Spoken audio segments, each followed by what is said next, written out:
Let's let the fun begin. Hello, Bandit. Hey, what's going on, GM?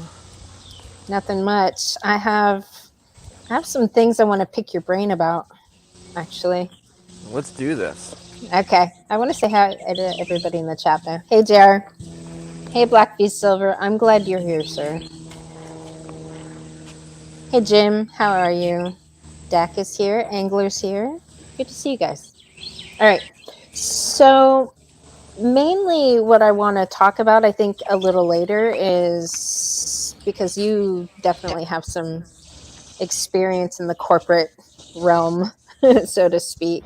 But I saw this biblical series that Jordan Peterson did, and I wanted to play a little snippet from it because this is exactly what feminism has done to our society.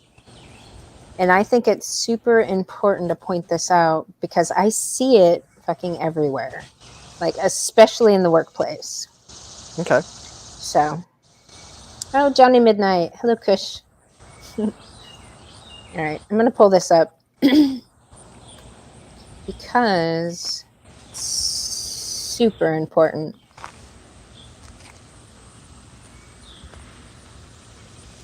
By the way, everybody here, I'm going to share this also in the chat.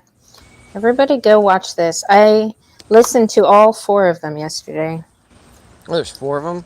Yeah, it's a series of 4. Are they But doing more?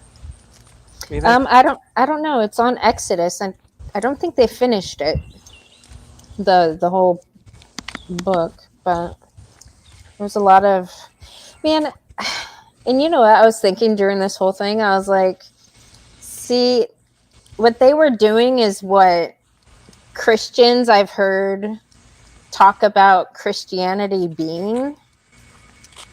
But me growing up, like, I would just see a bunch of hypocrisy, and I'm like, I think I was exposed to a lot of people doing religion wrong, and it kind of gave me a Well, bad taste in my mouth about religion one in thing I general. have to say about religion in a nutshell is you have to have the mindset of humans are always going to come short. When you're going to see hypocrisy all the time because it's, remember, you're comparing an ideal of what a human's supposed to be with real humans that are flawed. You know, and that's the whole point. It's the whole point of it is to take flawed people and show them that they're flawed to their face and then have them repent. I mean, that's basically the Old Testament in a nutshell.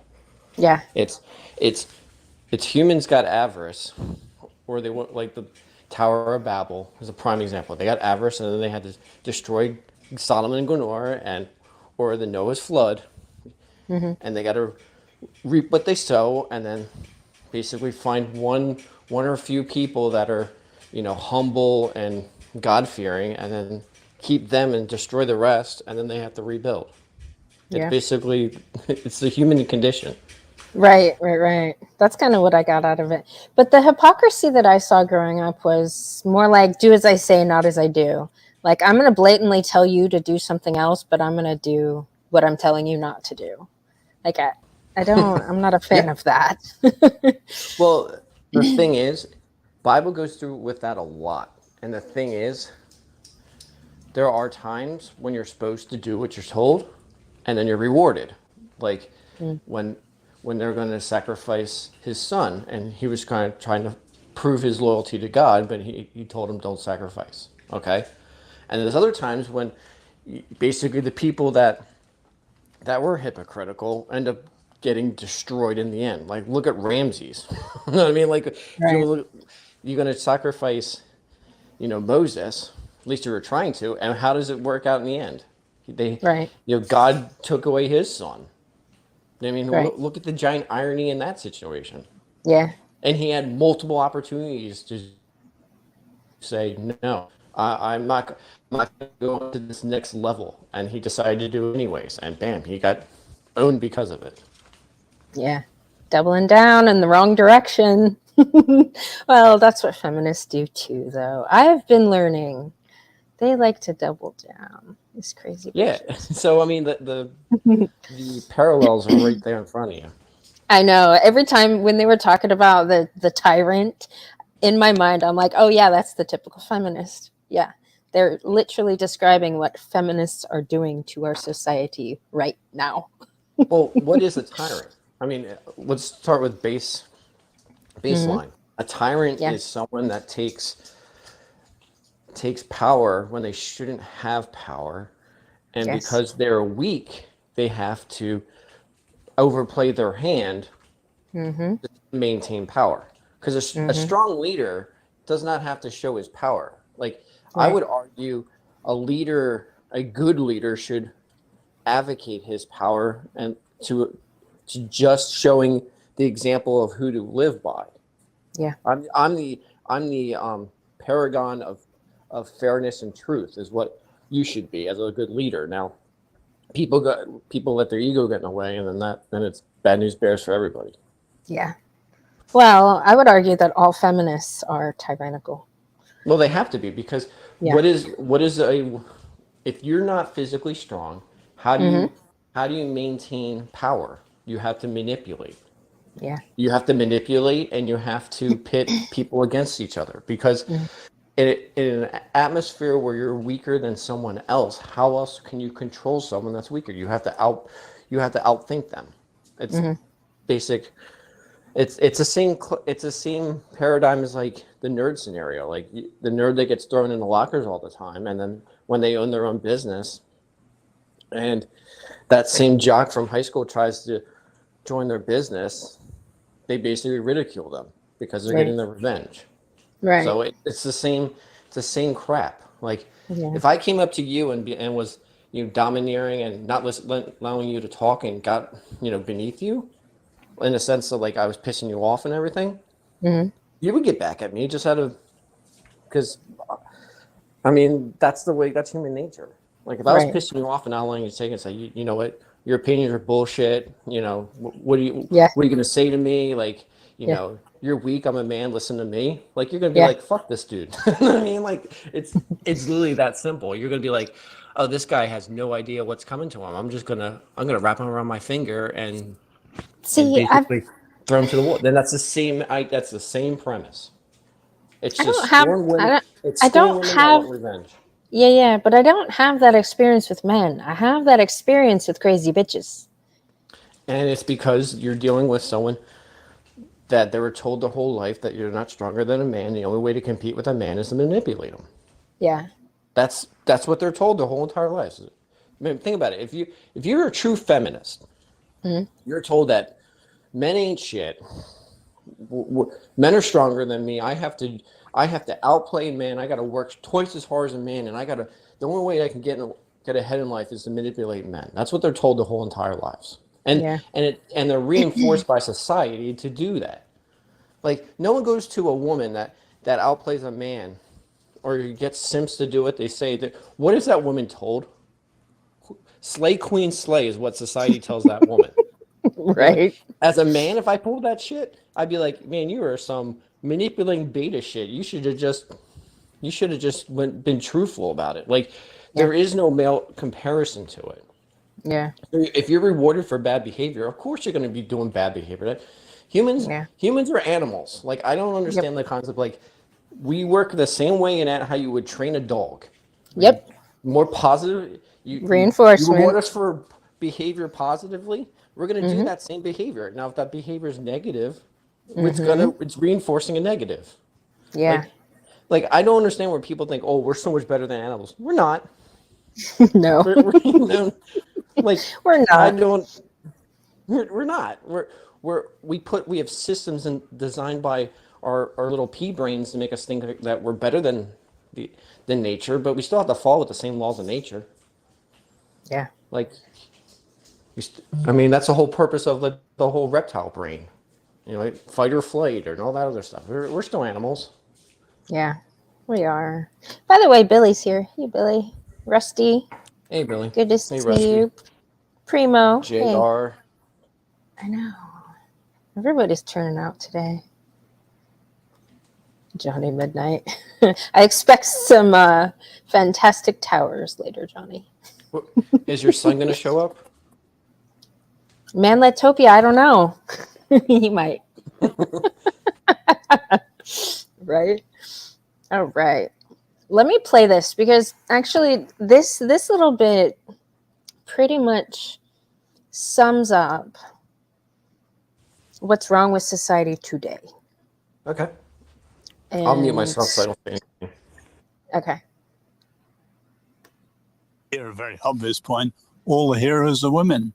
Yeah, and well, it's so interesting that the proper heroic target of the women's heroic action is, in fact, the helpless infant, right? The compassion isn't being misplaced because compassion, as far as I can tell, that overarching compassion is particularly appropriate when it's directed towards that which is truly helpless. But if it starts to be directed as if towards infants, to those who could be competent, then it starts to become destructive. So it's feminine compassion in the right place here.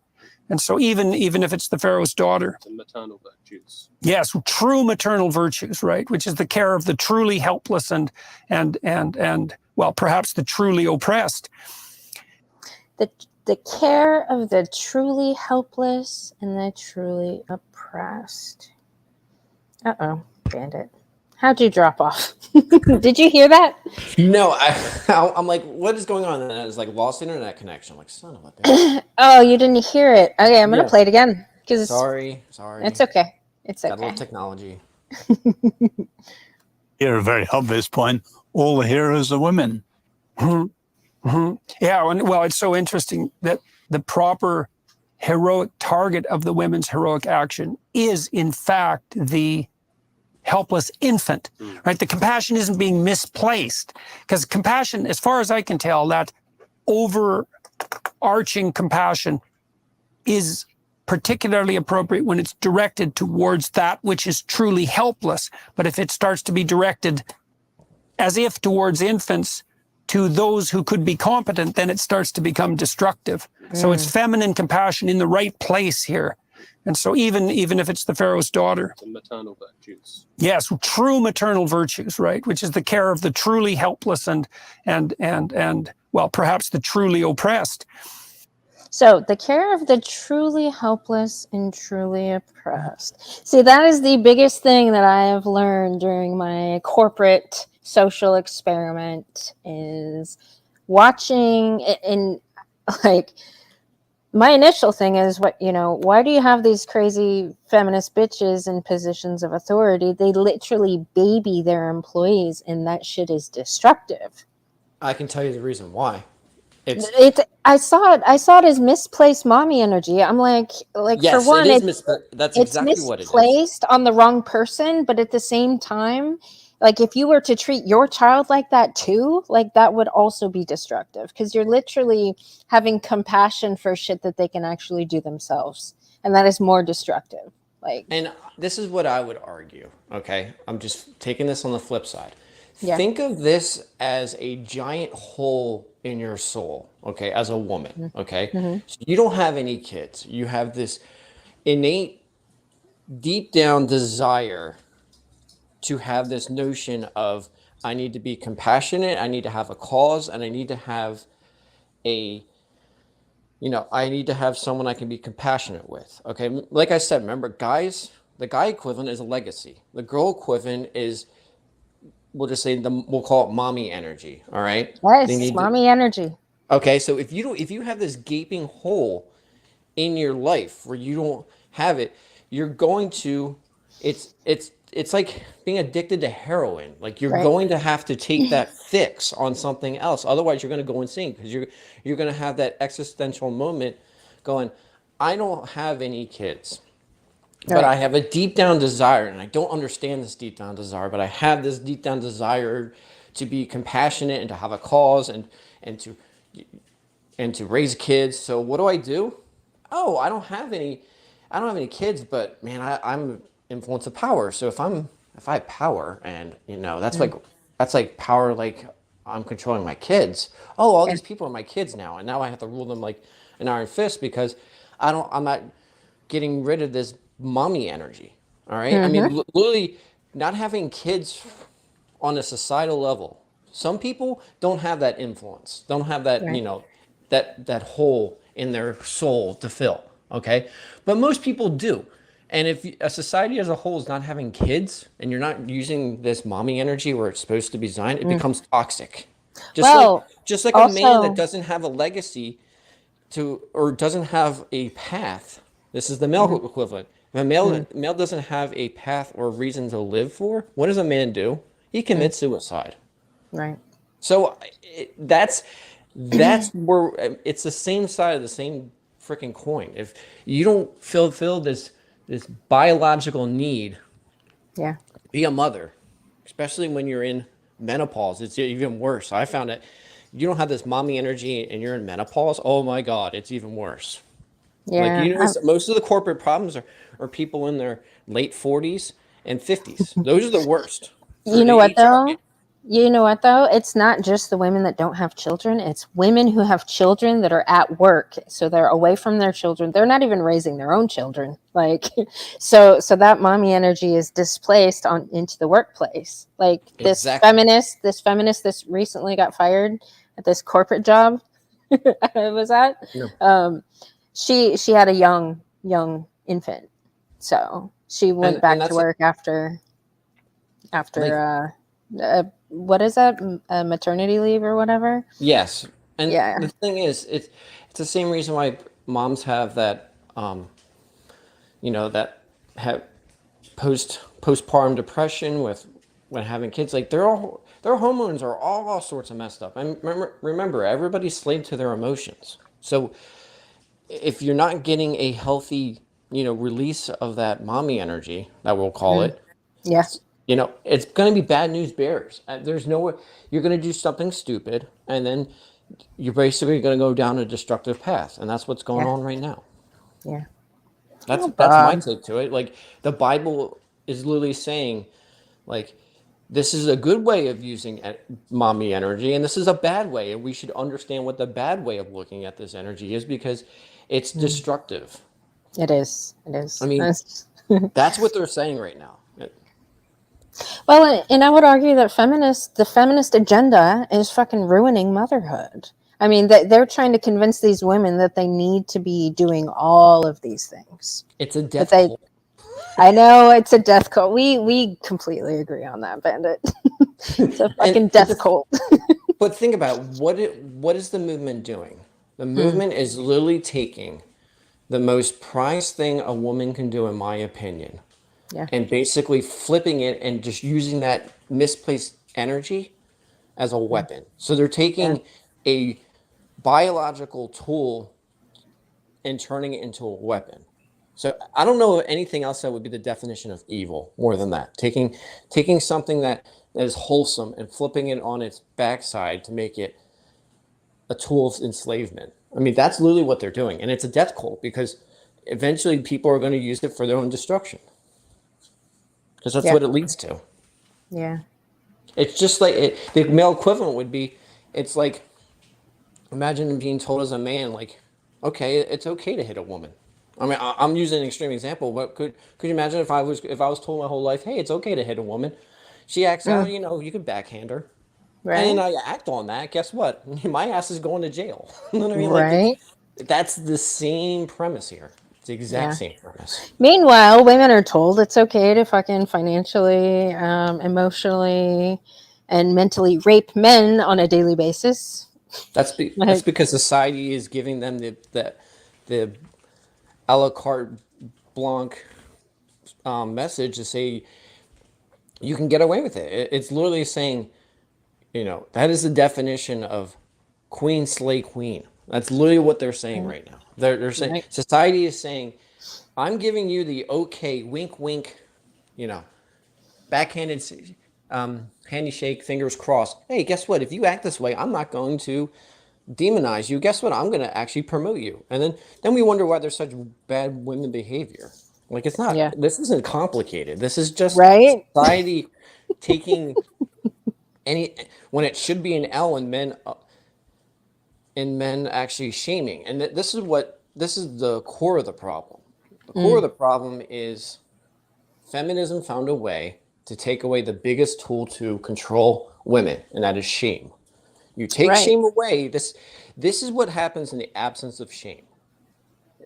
I mean, that's the clearest I can put it. If because women more than men are affected by shame. So if you take shame away, they knew this as the Achilles heel of women is shame. If you because they put a higher belief in the collective than men do. Men are Yes. the opposite. Men are, masters of one. Okay. Right. Women are, there's a real thing they call it the the she cult or whatever you want to call it. Like they will follow the group. So how do you control a group of people? It's through shame, Yeah. because the fear of shame will keep you in line.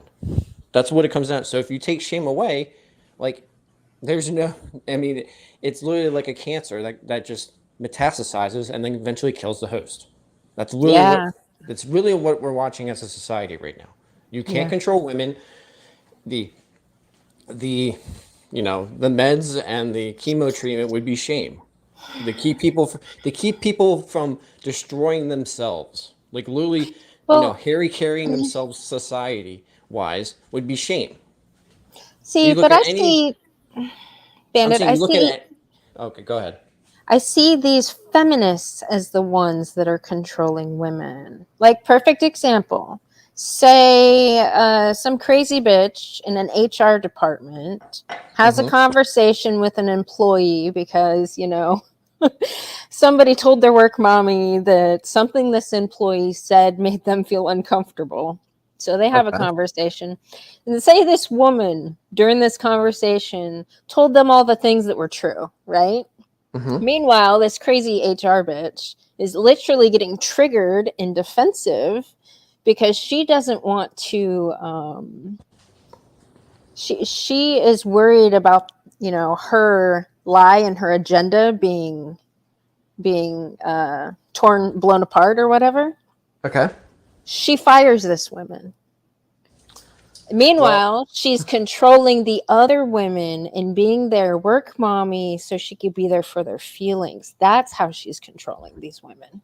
I would add another level of control. This is classic, you know, you fear of stepping out. You go in and you go against what I'm going to say. Your ass is fired. So if you like this job, fall in line. Yeah, That's yeah, yeah, that's that is the that is the message. The message is, yeah. I mean, there's nothing different than someone say you going on the front lines, and Mhm. I'm going to use a Russian comparison during World War II. Yeah. Some people were given guns on the front lines, and some people were given ammo.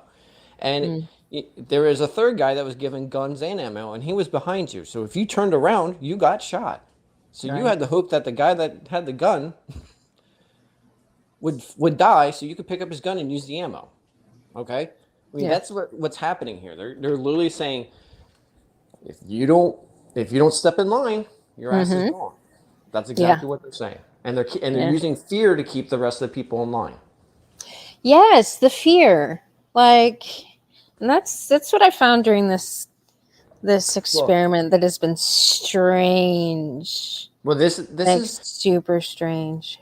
well. Remember, fear only works when you're in a time of need or Yeah. scarcity. Okay, so Yeah. right now the economy is doing shit. Okay, Yeah. so they can get away with being fearful. They can keep people in line with fear. But when things are well, Mm. those people are the good employees, and it's like f this. I have another opportunity. I can even make more money if I switch jobs, and that's when everybody switches jobs because they can get away with the fear shit now, but they're so short sighted that when the economy does better, all these people are going to leave that job, and they're going to be surrounded by death cult people that follow the line. This is basically a giant circle jerk. I mean, literally, Yeah. the people that would keep these other people in line say, "F it, I'm going to go to another company where I'm appreciated." So Right. you're surrounded by sycophants, and then those Yeah. people are just going to step in line. They're going to be foot soldiers, and But why in the eventually, fuck?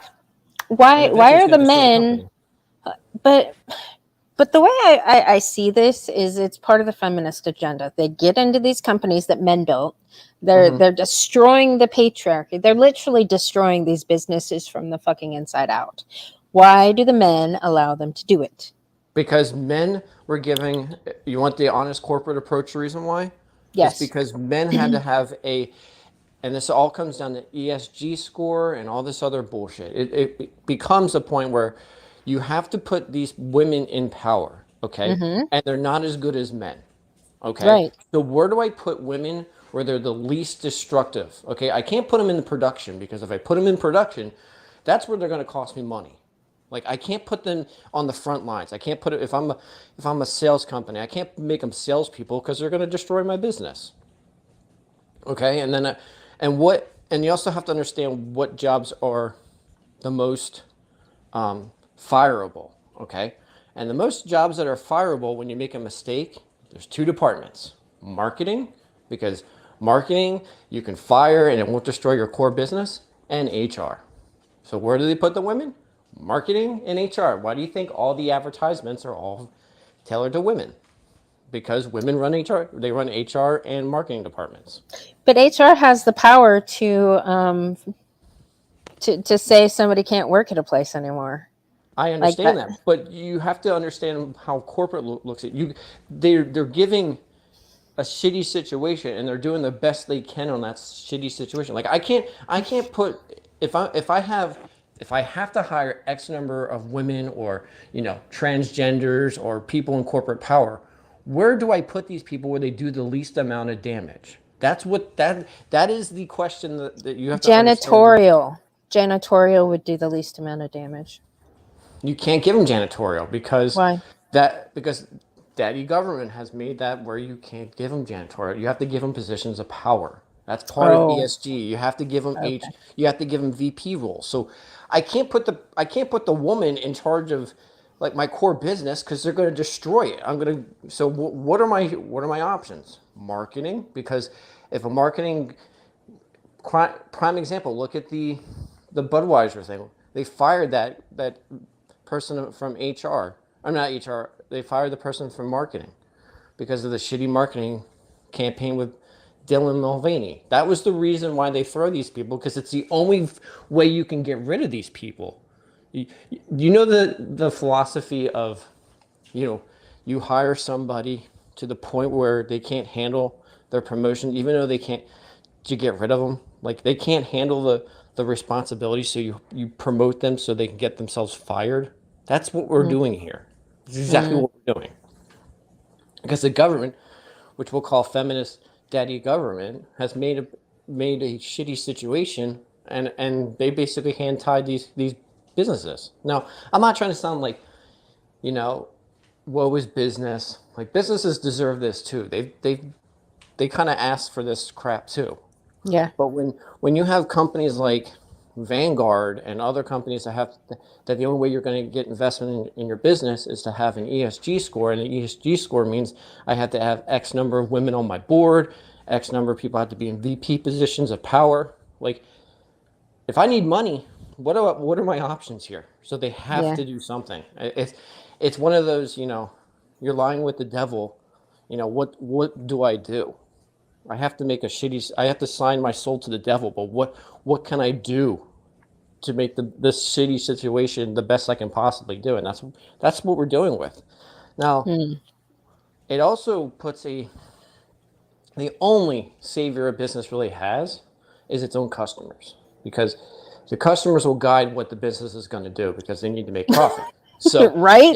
if society as a whole, and I'm using this is why everybody's fearful of what's going on with Anheuser-Busch, is Hmm. because this is the first time where the right has actually organized itself to boycott something. And Yeah. if you look at all the people, now I'll take it back, not the right, but the people that buy Anheuser-Busch, Right. saying, you know what, I'm standing up for it. This is against what I stand for. I'm not buying it. And there's so many other alternatives. It's not a big deal to switch from, Bud Light to Coors Light. You know what I mean? So Yeah. to them, it's just switching brands. They don't. There's no. It doesn't cost me anything to switch brands. So they're just boycotting them. And now, guess what? Now Anheuser-Busch has got to do what the feminists don't want them to do, and they have to basically placate to to their customers, Yeah. and then get rid of all these woke people. And Disney's Yeah. a prime example. Look, Disney's been taking L after L. What did they do recently? Mm. They just fired all their diversity hires and as senior VPs. All their Did they? diversity people. Yes, they did. They fired them all. Now, Good. they're also in the talks of selling Disney to Apple. So Mm. Disney, as you know, it might not be Disney anymore because of all the L's they've been taking for movies, their amusement parks, all that stuff. Mm-hmm. Disney's not doing well. So this is how you fix society. You got to remember this is the structure. It goes Mm-hmm. it goes customers first. Then it's sadly it's in a normal business it should be employees, but most of corporate America views shareholders above the employees, and then it's the employees. So if you want to change the way a business does, it's got to be society has to say no. We're not going to buy from this corporation if they're doing these things that we don't stand for, and that's what Right. they're scared about. Because that's what the left has done to business before. They go in and say, "Hey, we're going to boycott you if you don't have these people in power, these Right. these feminists in power." So now it's just the other side saying, "Okay, now I get to do that. I'm taking a basically a little nod from your rule book, and guess what? And now they're bitching because guess what? The game's over because the other side has realized how much power they truly have. Right. Customers have all the power. They Really do. They do. And that's kind of like, that's why I was pretty interested in getting this job at this certain place, because I've been shopping there for like the past 15 years.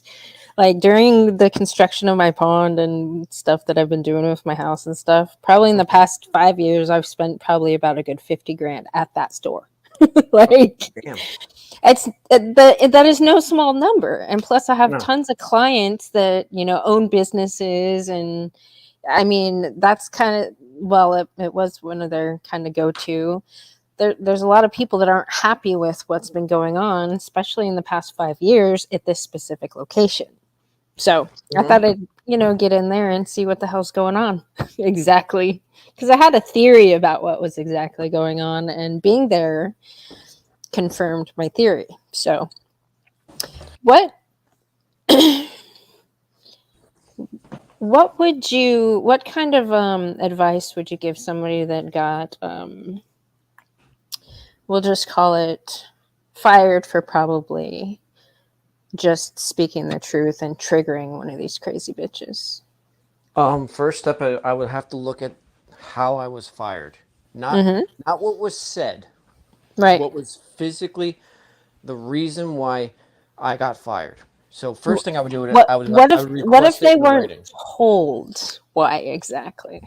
They have to give you in writing. They have to tell you the reason why they're fired. So Mm-hmm. in a sense, what you have to do is you have to call corporate, Mm-hmm. say, tell me the reason why I got fired. And then what you do is you email corporate and say, per our conversation on the phone, I want to fully understand why I was fired, and let them respond to you in an email, which is now taking something that was spoken and put it into Word. And once that happens, you can bring that to a lawyer and say, was this wrongful termination, or was this okay for being terminated? Because Word is bullshit. Word is Right. not going to defend you. And depending on what state you are, you might, if you're in a two-party consent state, you can't record somebody over the phone. Oh, but what if you're in a one-party consent state and you do? Then I would record everything. Okay. But I'm in a two-party state, so the person that's being recorded has to be given the opportunity to understand that they're being recorded. Now, that doesn't mean that I can't call corporate up and say, look, for my purposes, because I have crappy memory, I'm recording this conversation. If they say that's fine and they continue, then you have it. If they don't, which is probably most likely going to happen, you're going to have to do other avenues. But first thing I would do is ask for a corporate policy, and then ask for the reason why you're terminated. Then if you feel like it's been wrongful termination, you got some paths that you can do. The first path is it depends if you're a man or a woman.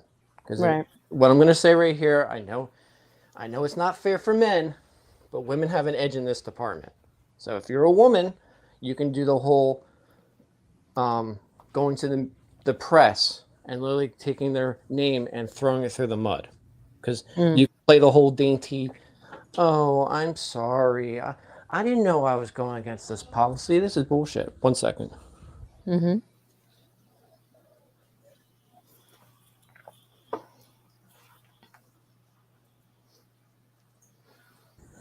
Sorry, I'm back. So that's what first thing I would do after you have a case, you get the press behind your side, especially if you're a woman. 100%. That's what I would do.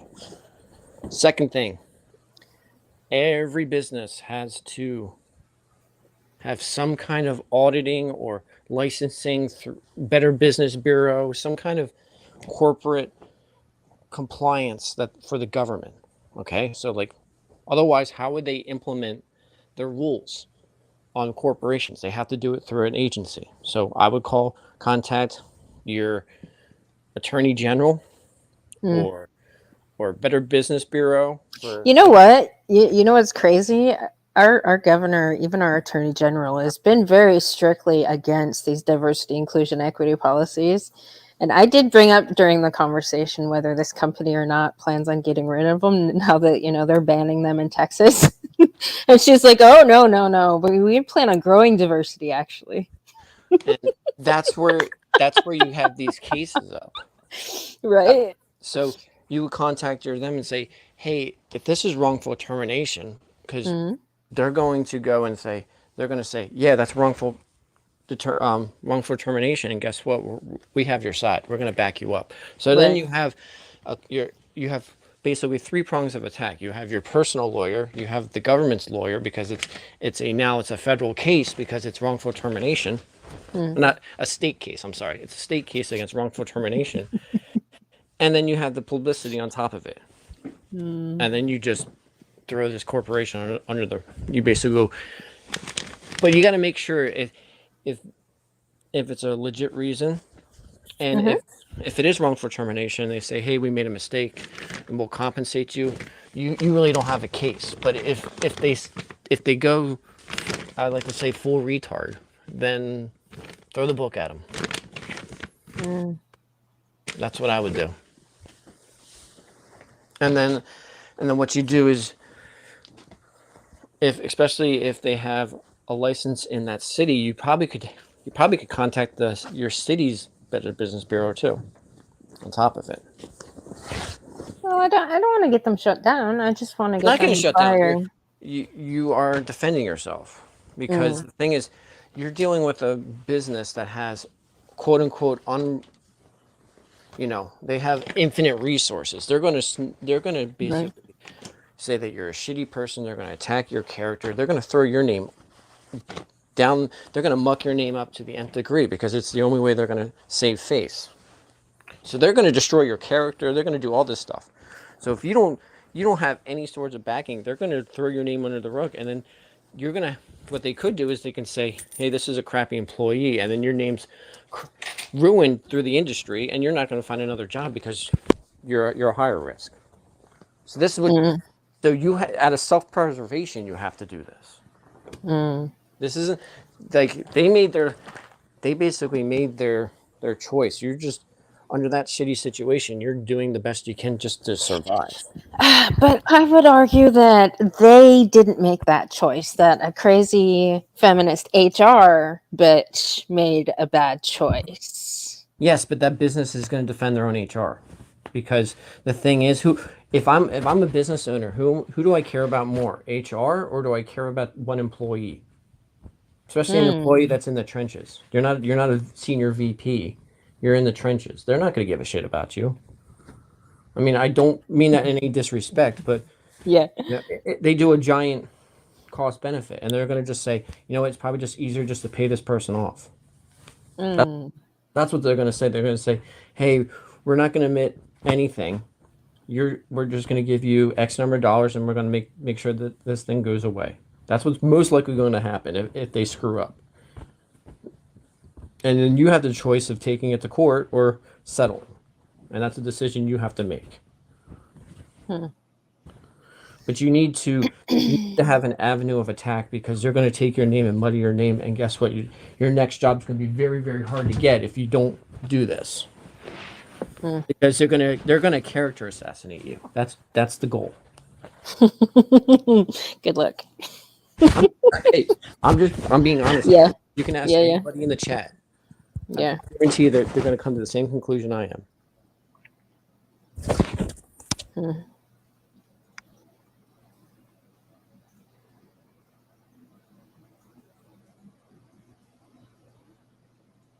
Yeah, Contriver was saying how a lot of these companies, these HR companies, like they network with each other and they kind of bounce around from like store to store almost. Like, I mean, I do know that all these feminists are definitely very well connected. And they breed more fucking feminists in HR. It's crazy, but yeah, it's crazy. I just don't understand, Bandit, how a company could allow somebody that literally thinks men being stronger than women physically is just an opinion. Like, how can they put a crazy bitch like that and have her be in charge of anything? Do you want the sad? You want this sad, honest approach? Yes, I do, because I don't get it. It's a giant cost benefit. It's literally How? Yes. If this comes in, Oh, Bandit, you cut off.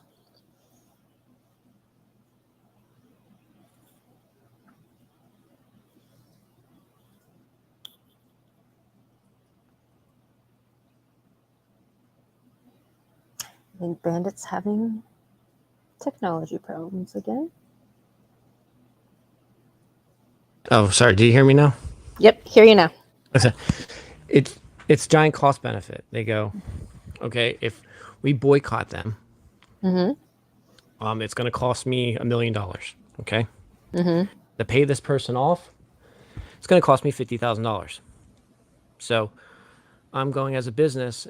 It's cheaper to fire you and deal with the lawsuit than it is to deal with the potential backlash of changing the policy. That's what it is. It's horrible. But it's the truth. It's just the giant. What's going to cost me more, and whatever costs me more, is what I'm going to go with. So No, but they're thinking that seems so short term, because I see in the longer term it's going to cost them more to not change the policy ahead of time. Like, the amount of lawsuits that are going to be thrown at them for, unconstitutional fucking hiring practices is many. yes, but they're not looking at it that way. They're looking at the current damage control. That's what the lawyer. You understand? That's what the lawyer's telling them to do. It's going to. The lawyer's going to present two cases. They're going to be like, okay, to shut GM up, it's going to cost us $50,000. The potential backlog of bad PR. This is why I said to go the PR route. The bad PR, the going against my ESG score, where I'm putting my future corporate ability to get loans in jeopardy if I change my corporate policy. That's a no-go. I can't change my corporate policy because of ESG and DI scores. Okay, diversity, equity, inclusion. Yeah. It's not DI. It's not DEI. It's DI. DIE. It's a DI cult. Okay. Yeah, it's death cult. It's the feminist death cult they're baby. literally just doing what I always talk on Cush's channel about. They're just doing a classic cost benefit. They're doing what costs more, what costs less, and that's the avenue. So for you, it's going to cost less to fire you and pay you out in a settlement than it would cost us in future funding through ESG. This is why the ESG stuff is so dangerous, because getting funding now is tied to my social credit score. It's literally what it is. It's a social credit score. Yeah. So if my social credit score isn't good enough, I can't get a loan. So if I can't get a loan, I'm going to fire. In bad times, I'm going to fire more people, and then less people are going to want my business. My stock price is going to drop, which is going to cause me to fire more people, which is going to get me a lower stock price. You know what I mean? Like, it's a death spiral. All right. But even if so I was looking at this kind of big picture. If they took out all the idiots that are in positions because you know, to meet some diversity quota, right? If they took all those people out and then put in the people that actually knew their job, like that would actually improve business, and they might not need to get loans.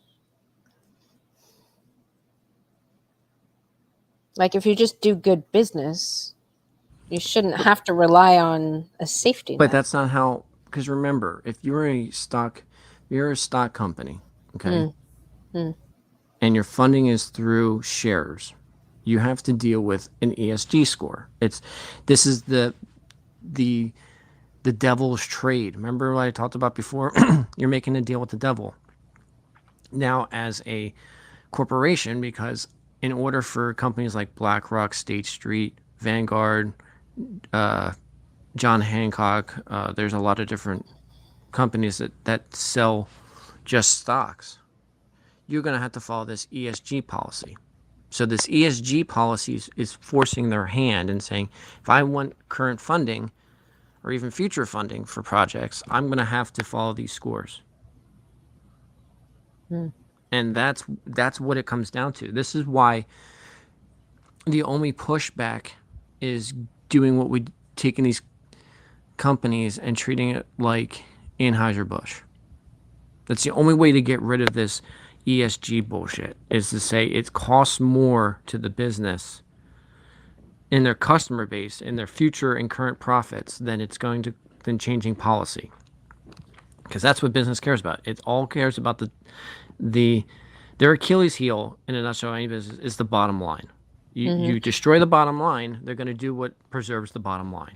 And if your current fan base says enough's enough, and we're only going to, you change your policies, we'll buy from you again. But if you're going to keep your this same stupid policy, we're going to boycott you. Guess what?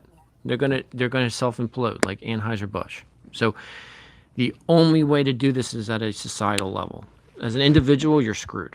And the only way to do this is to make the cost of, like I told you before, the cost of firing you needs to be higher than the cost of the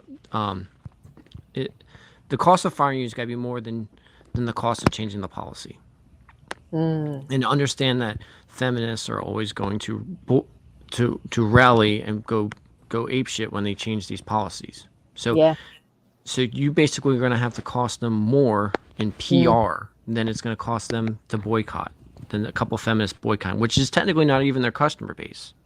Right. That's the ironic thing is Exactly. They just got negative PR. Right. Those people might not even buy the products, but the fact that the negative PR is going to cost us X dollars, and you're under that X dollar amount, it's cheaper to fire you. Especially if you're we'll call you a foot soldier compared to a captain or leadership role. It all depends on what kind of role you are in a business. If you are a VP person, it's a different conversation than someone that's in the trenches.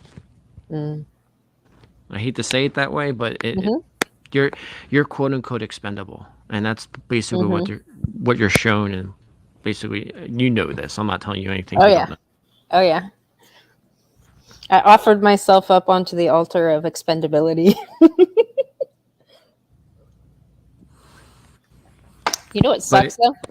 But honestly, your best bet is getting everything that HR, since you're a one consent state, is you recording everything and trying to be the most. You can't lose your shit. They're going to try to make you lose your shit. So you're going to have to call corporate up and say, why was I fired? And you got to be the most even killed, even because they're going to try to get a response out of you, because then they're going to say, oh, you're just crazy. That's the goal. They're going to try to say you're crazy and all this other bullshit. And like I said, it's all designed for character assassination that they're going to use later. So what you're going to have to do is find a way to manipulate them to give you the reason why you got fired. and then you can take that reason and figure out if it's a legit reason or not.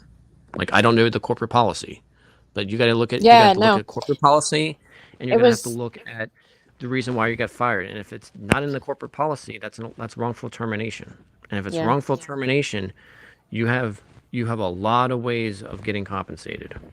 All right, yeah, and honestly, because they're going to try to character assassinate you, it might be a little challenging for you to get your second job. So yeah, you have to protect yourself. You're going to mm, have to go. You're going to have to do things you don't want to do just to preserve your livelihood. Like, this is what they're trying to do to you. They're trying to character assassinate you so you can't get a. So you're forced to saying, I can't get a job. I'll just settle. That's the ultimate goal for them, is to get you to mm, settle. Especially if they screw up. If they screw up, the whole thing they want to do is to settle, because they're gonna be like, mm, it's gonna cost us X dollar. Like I said, it's gonna cost X dollars. I have this much in my, you know, my insurance policy. So my insurance policy is $1 million per case, and if we go to court, it's going to cost us 1.2 million. So it's cheaper for me to just write you a check for $100,000 and make this go away, because guess what? My insurance is going to pay for this. That's literally what that's the scary thing mm, when they have this attorneys on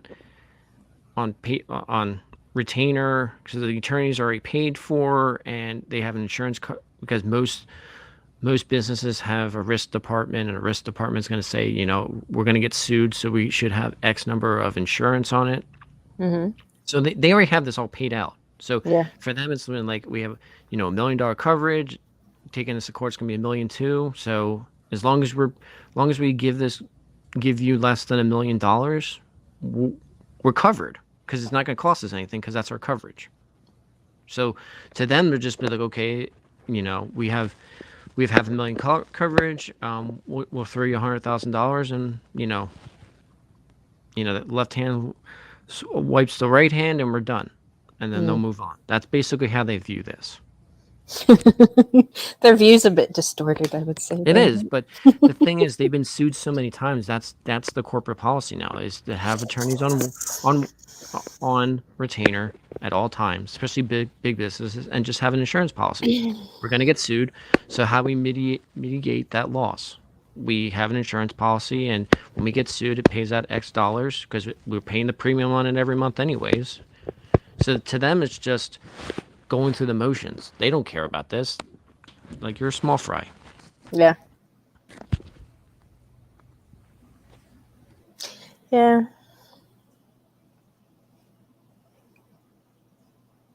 I don't know. Disney's in a lot of trouble publicly at the moment. But you know what? Every single fucking corporation is guilty of the same shit.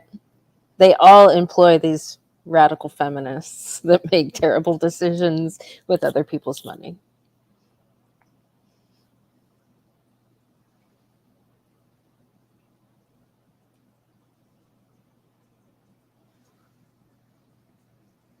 The majority of the rental properties surrounding it are now owned by the same company. It didn't used to be that way.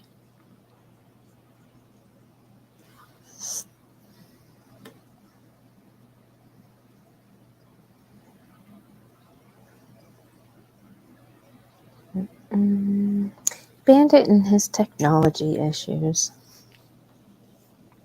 Contriver, what do you think? I'd like to hear the backhand of India. Some legal advice. You summon the monster and the monster appears. All right, I'm Right. sorry. That It's I don't know alright, what happened Bandit. to my phone. Just Yeah.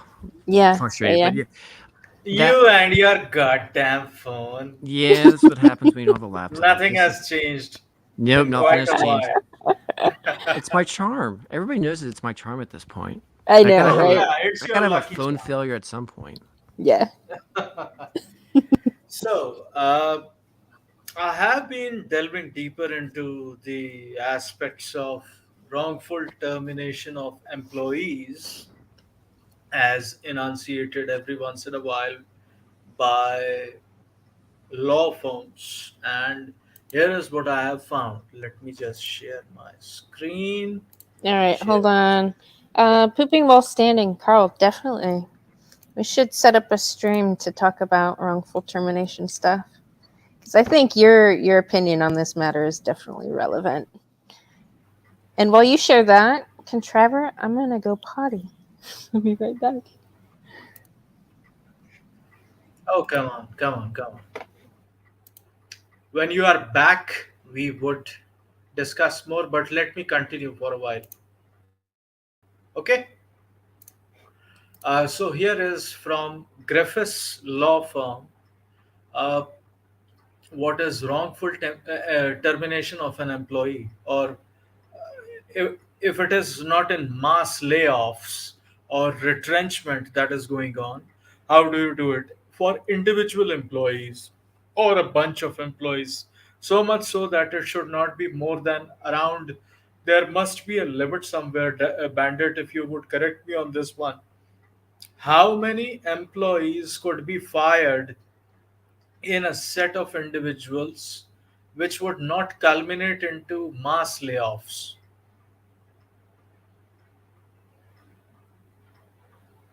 Okay, Bandit.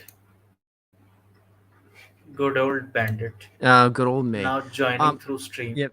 It it all depends on their insurance policy. So most large businesses have a risk department, Okay. and the risk department is part of their attorney department or legal department. So they'll go and say, okay, we expect to have every year we expect to have X number of lawsuits. All right, it could be depending on what I do. It could be wrong shoe size if you're selling shoes. It could be you know food poisoning if you're in the restaurant business. But I have X number of dollars that I'm expected to be sued every year.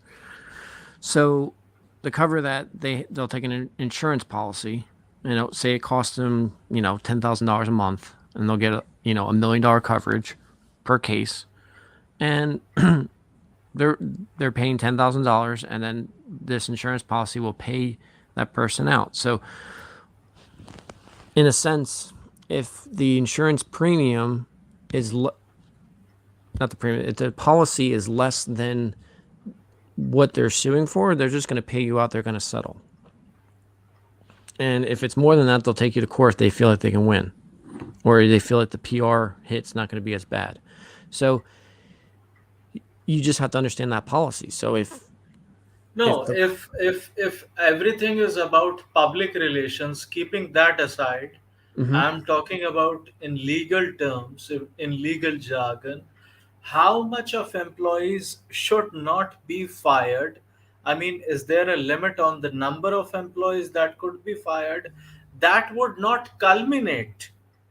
the Hear only this, hear this first of all. Mhm. uh, which would not, is there a number on the number of employees who should would could not be fired, that would rather culminate into mass retrenchment and layoffs?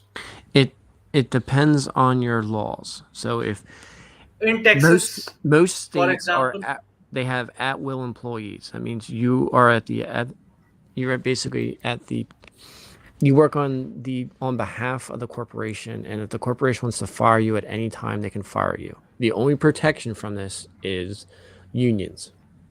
So Okay, just a if you're second. Hold union, on there. yeah. Hold on there.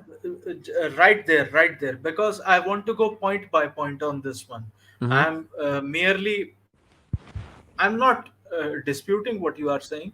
I'm trying to cross examine this so that we might have a moot court sort of a system or something before we go into the case goes into hearing and trial.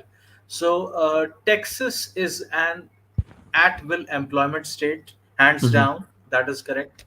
This means that both the employer and the employee have the right to end the employment relationship at any time for any reason other than, in bracket it is written, if you could see my screen, which I am sharing right now, other than an illegal or otherwise prohibited reason and with or without cause.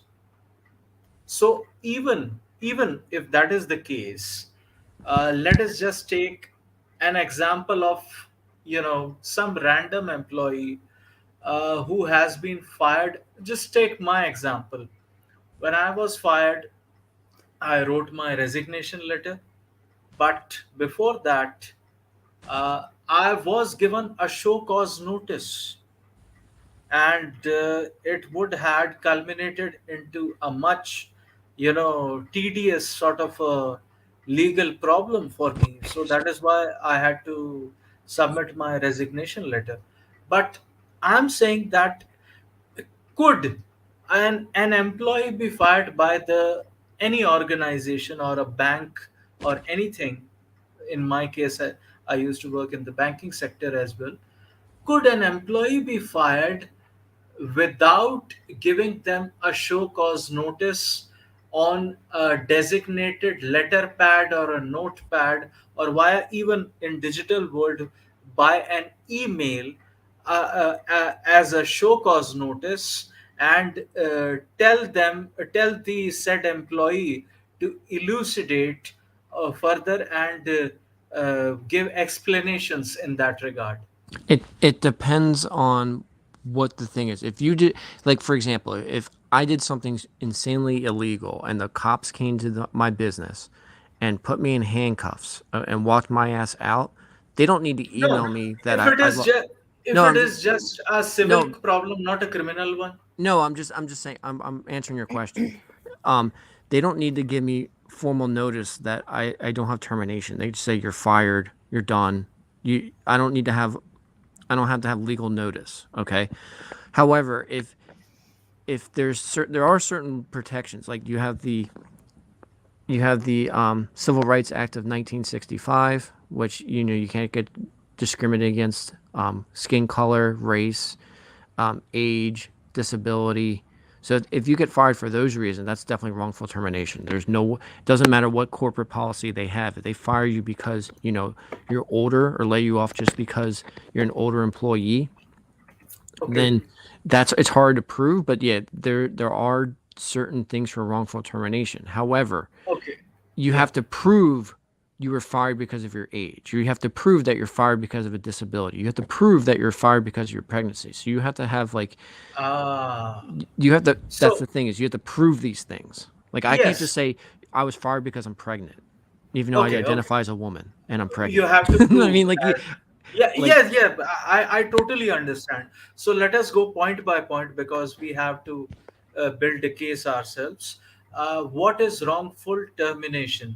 Texas, like many states, is an at-will state, which means yada yada yada. In Texas, protected characteristics include the following: race, sex, color, national origin, disability, age 40 and older, religion, pregnancy, veteran status, citizenship status, disability.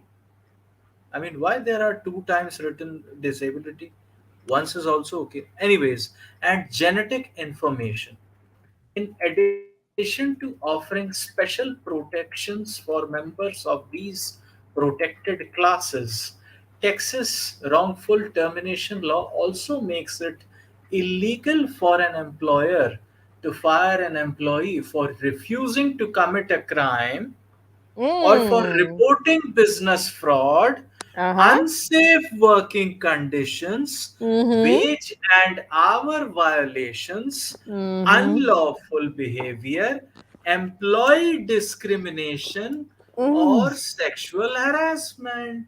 You know what? I feel like my complaint towards the HR was all of that besides no, sexual your harassment. big no, your biggest win right here, I'm telling you right now, your biggest win would be employer firing an employee for refusing for the uh, unsafe Yep. working conditions, Yep. because if Yes. X employee can't do certain action Can't that they physically, has no, no, if they can't physically can't physically do an action that perform the puts you thing. at risk, that puts another employee at risk. Yeah, So just yeah. just a second, just a second. Hold mhm. on, guys. I got the Achilles heel. We got them by the curlies, as we say in British lingo. Or for reporting business fraud. this is a very valid point, because if someone is reporting that there is something going on around which is against the in the best interests of the organization or the company itself, the corporation itself, it should be addressed, and let us call a spade a spade. If someone is impeded from even doing that, if Hmm. someone is inhibited from doing that, that is wrongful termination, because this is just merely reporting business fraud. This is not doing any harm to anybody. This And is it's business fraud. and it's also there are the other thing that has been brought up is there's also good Samaritan, red flag. Like if you have a dispute with an employee, you can legally come to your business and say that without being fired for that reason. Like they can't take repercussion against you if you brought up a problem with another employee or an issue at the business. They can't. It's like I can't go in and say, Bob's stealing from the company, okay, Bob, and I'm reporting Bob to HR, and then they're gonna fire me because they value Bob more of an employee than me. They can't go and fire me for wrong for um basically being for bringing your concerns to HR. That's wrongful termination. So that also might apply into your situation as well. But Yes. definitely protecting the business in the aspect of certain people can't do their job because they're physically not able to do it. It's that's it says that right in clear English right up there. Like Yeah. that is your biggest case. And Right. I Yes. that is your biggest case for wrongful termination right there. Employee fire. Wait, go back up real quick. I'll read it again. For reporting, okay, unsafe working conditions is basically what you're protecting because an employee that can't do the job and requiring another person to do that means that they can't do their job. And if they do their job, they're putting the corporation, their assets, and other employees at risk. That's what you were doing. That's all you have to say. I'm protecting the corporation by saying that this person can't do the job because they can't lift it. If they can't lift But the item, right. if they can't But lift the no, item, no, no, no. This crazy bitch was like, oh no, they probably could. They probably just didn't want to, it because doesn't this, matter. You're this crazy bitch literally thinks women are just as strong as, if not stronger than men physically. and all you have to say I, is I mean, bring. leave that I'm bringing up aside. a concern. All you're saying is Yeah. I'm literally bringing up a concern and saying no. My eyes and my eyes are saying that this person can't do it. I'm letting Yeah. you know, and you Yeah. fired me for it. Yeah. That's wrongful termination.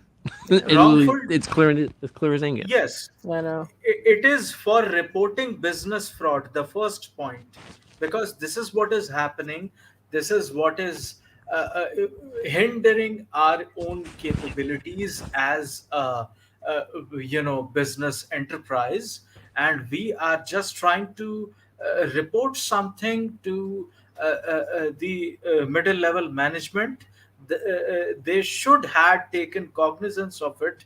Mm, Instead, what they choose to do is put an axe on their own feet by, booting out mm-hmm. without a show cause notice on about all this, without a show cause notice, their own very hard working and diligent employee.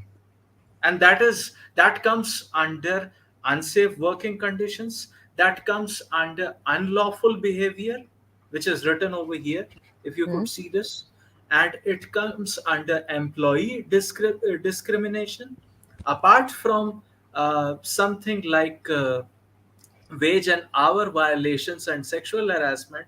All of the conditions actually apply to our supposition that we are trying to bring forth in that regard. So I mean, this matter is going to be sub judice. Texas local media, I think, would have to cover it, because in this day and age of yeah. inflation, deflation, this, that, and the other, what is happening right now, I think it would help us even more if we bring in some media coverage or at least our own attorney would bring in some media coverage. Our own advocate should do that. That's what I was saying. She should do the three-prong attack. You should the PR end, the the governor's office, because they have to report all this to the state. It's hard to And have a what if, federal and case, what if but this also rather local. culminates? Sorry to cut you off, Bandit. I didn't want to, but out of my own, terrible temptation to jump into excitement, I cut you off. I'm sorry. I It's all right. apologize. But I wanted to ask you, could this later culminate into, or it would set a precedence for a class action lawsuit that could be, That's you what know, I'm wanting to know. Class yes, action only works is if you more brought than one employee. it. Yes, another employee would have to bring up the same problem that you brought up. So when you went to HR, okay, if we're going to play devil's advocate, if you went to HR and said, this woman can't do their job because they can't lift this, or this man couldn't lift this item. I'm concerned because he or she's pulling that other employees to do this when the job requirement is X. You can't do X. This Right. is a problem. If you Right. brought this up, no, that's not a class action. But if you brought this up, your superior brought this up, your lead brought this up, and all three of you got fired, that's a class action. Mm. Okay. So So, the same result has to be given to all three people bringing up the same issue. That's how you get a class action. okay, so this is not a class action lawsuit, but No, at least it fits the Well, bill. it could turn into one if other people bring up the exact same issues. Because you know what I found out working at this place?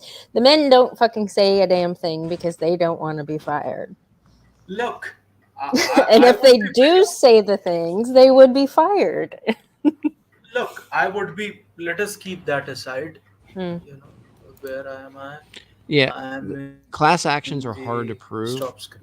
Okay. especially in the So, corporate world, unless you are multiple claimants. Like if like they dirtied a water system and you're drinking that water and you all got cancer from that water, that's a class action because you're all affected by the same situation. Exactly why Hammerhand needs to.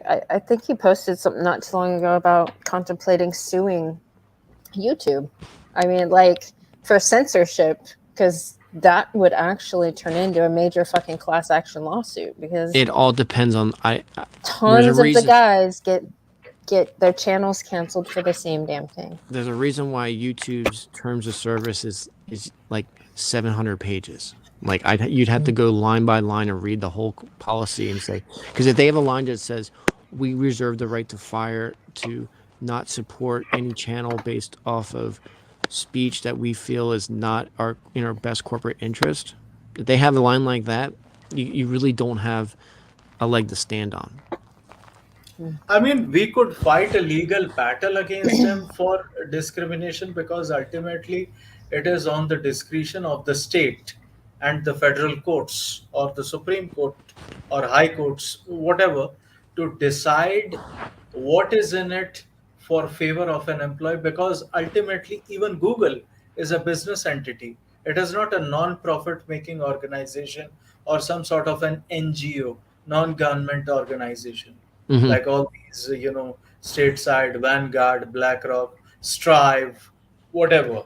I mean, these are asset management funds company, Bridgewater Bank or some other Yep. Canadian banks. They are all banking sector companies which deal with hedge fund management funds and asset funds and everyone else. That is why Silicon Valley Bank actually went broke very recently. And this could culminate where someone might have to, you know, someone might have to, uh, hey, who is this? Okay. That's me. Sorry, I'm grabbing the link so I can email it to Carl.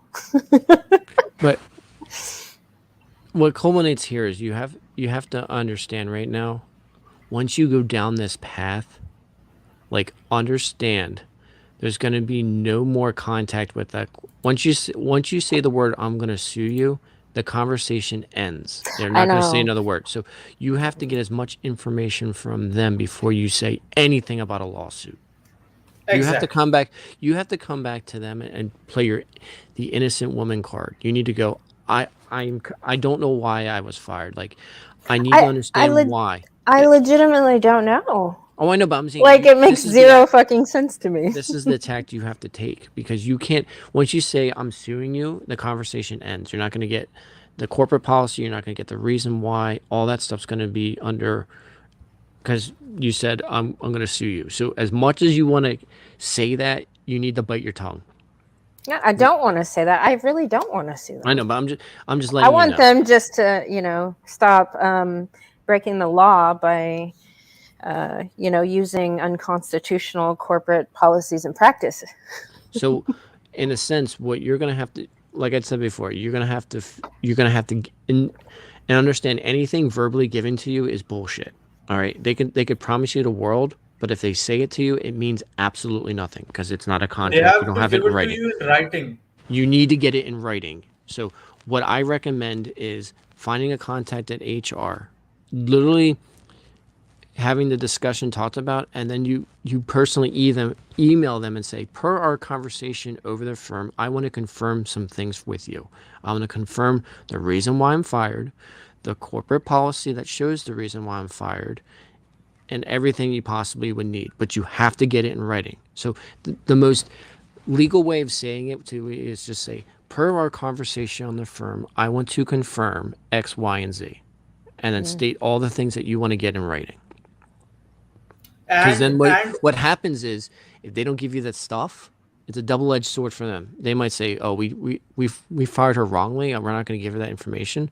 That's when you say, that's when you follow up in a week. You follow in the next week, and then what you do is you give your attorney and say, "I emailed them on this time. Here's my email. I emailed them on this time. Here's another email." And then what's going to happen is you tried to do it, you did everything possible, and then they say, "Oh, they're just trying to stonewall her." So you're building a case to help you. So either way, giving the information or not giving the information, you're building a case through means that can be used in a court because hearsay is bullshit. So I'm just letting you know, it's your best way is doing everything through email. Mm. just one point to add to every other thing which Bandit has pointed out. It Mhm. is all about uh, the show cause notice itself, because before firing an employee, you have to, you know, expound on the details. You have to elucidate in writing as to why you are uh, letting them go.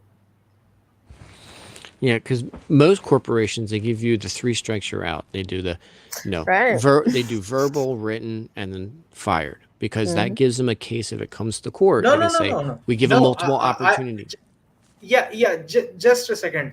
In the third strike, what they do is they conduct an in-house investigation against you and check your CR, which is your confidential report or something, which has to be good and outstanding always. And if it is not the case, then and only then they would have the opportunity to write down on the notepad or the letter pad with a designated seal and written authority of the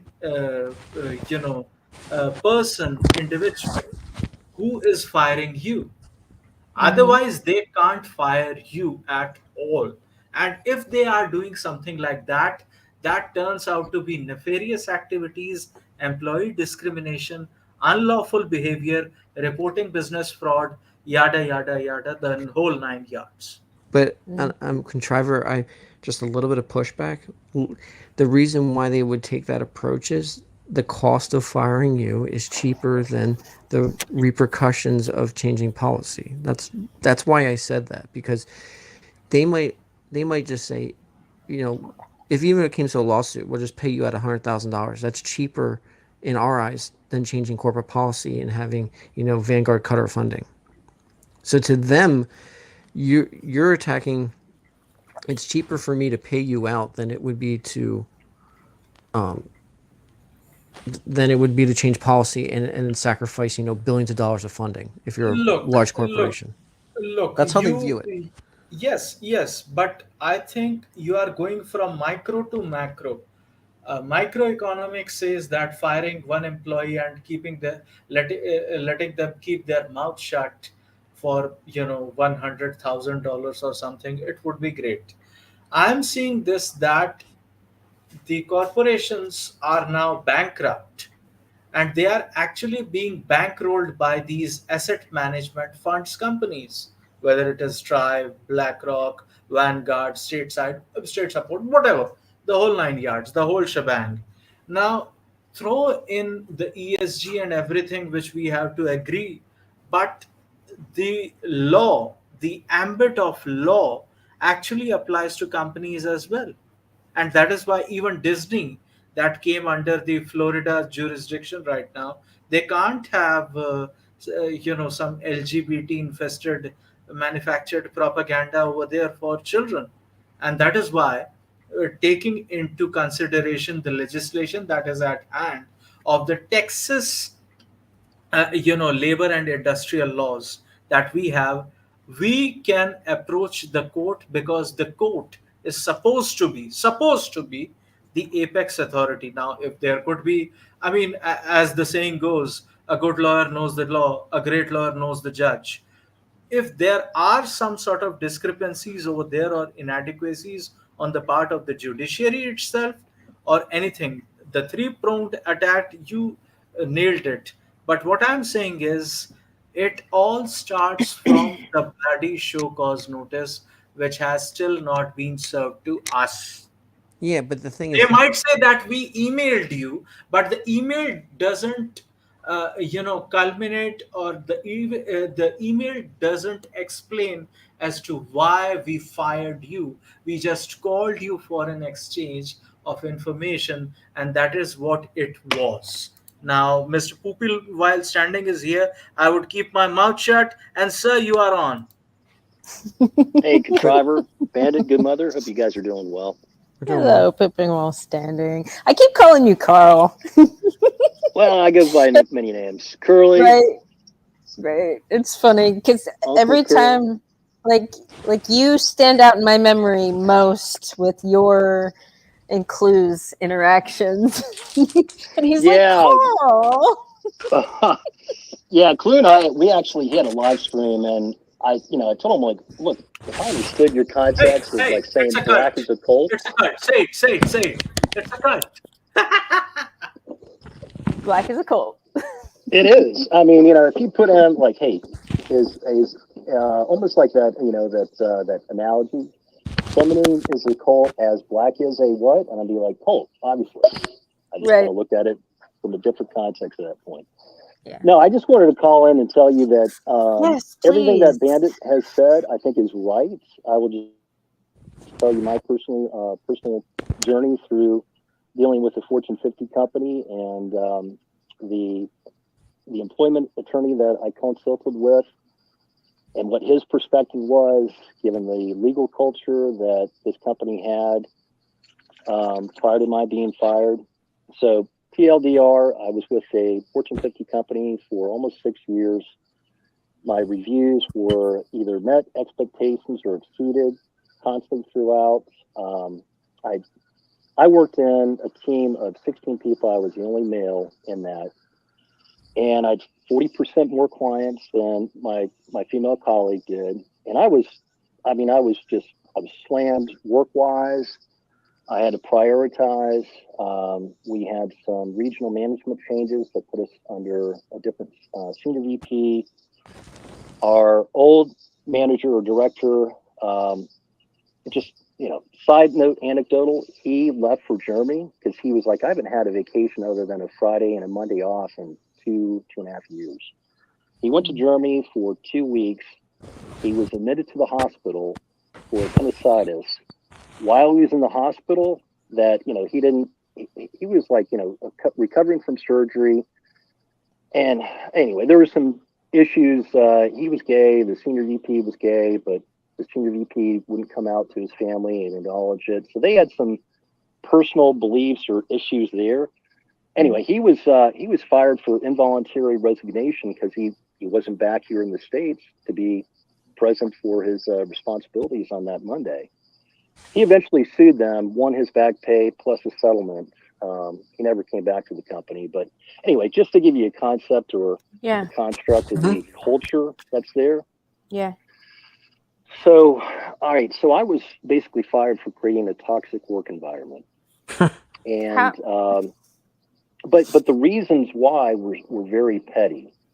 Like after this person was terminated, and of course he was still over in Germany, and so it wasn't like he could easily get back to the States to fight this. He just remained over there, and then he eventually got it settled out of court.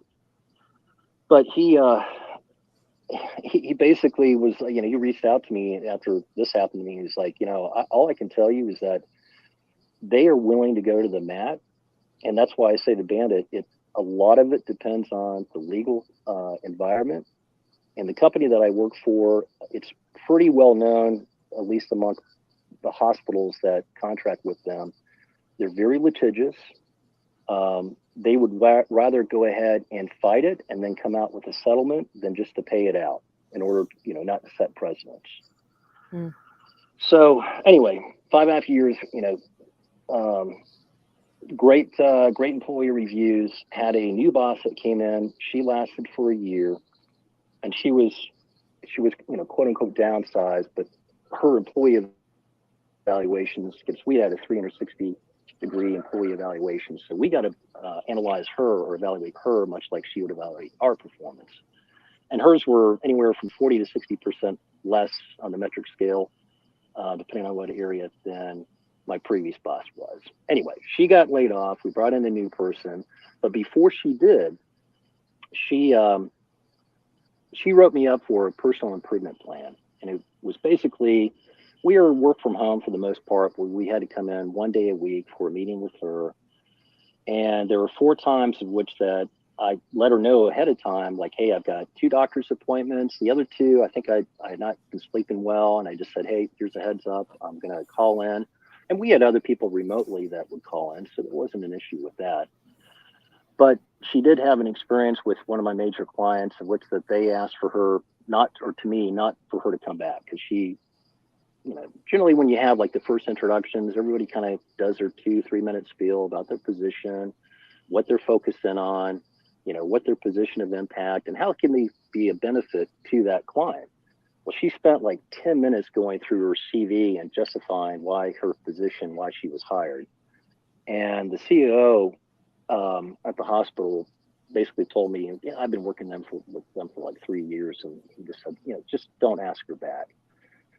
And I shared that because we had biweekly meetings on site, and I shared it because one of my coworkers, a woman that was like, why aren't you bringing in our new director? I mean, she had asked for you to set up a meeting with them for introductions. And as stupidly, I probably should, in hindsight, I should have just said, or kept it close to my vest. But I told her the truth was, well, they asked her not to come back.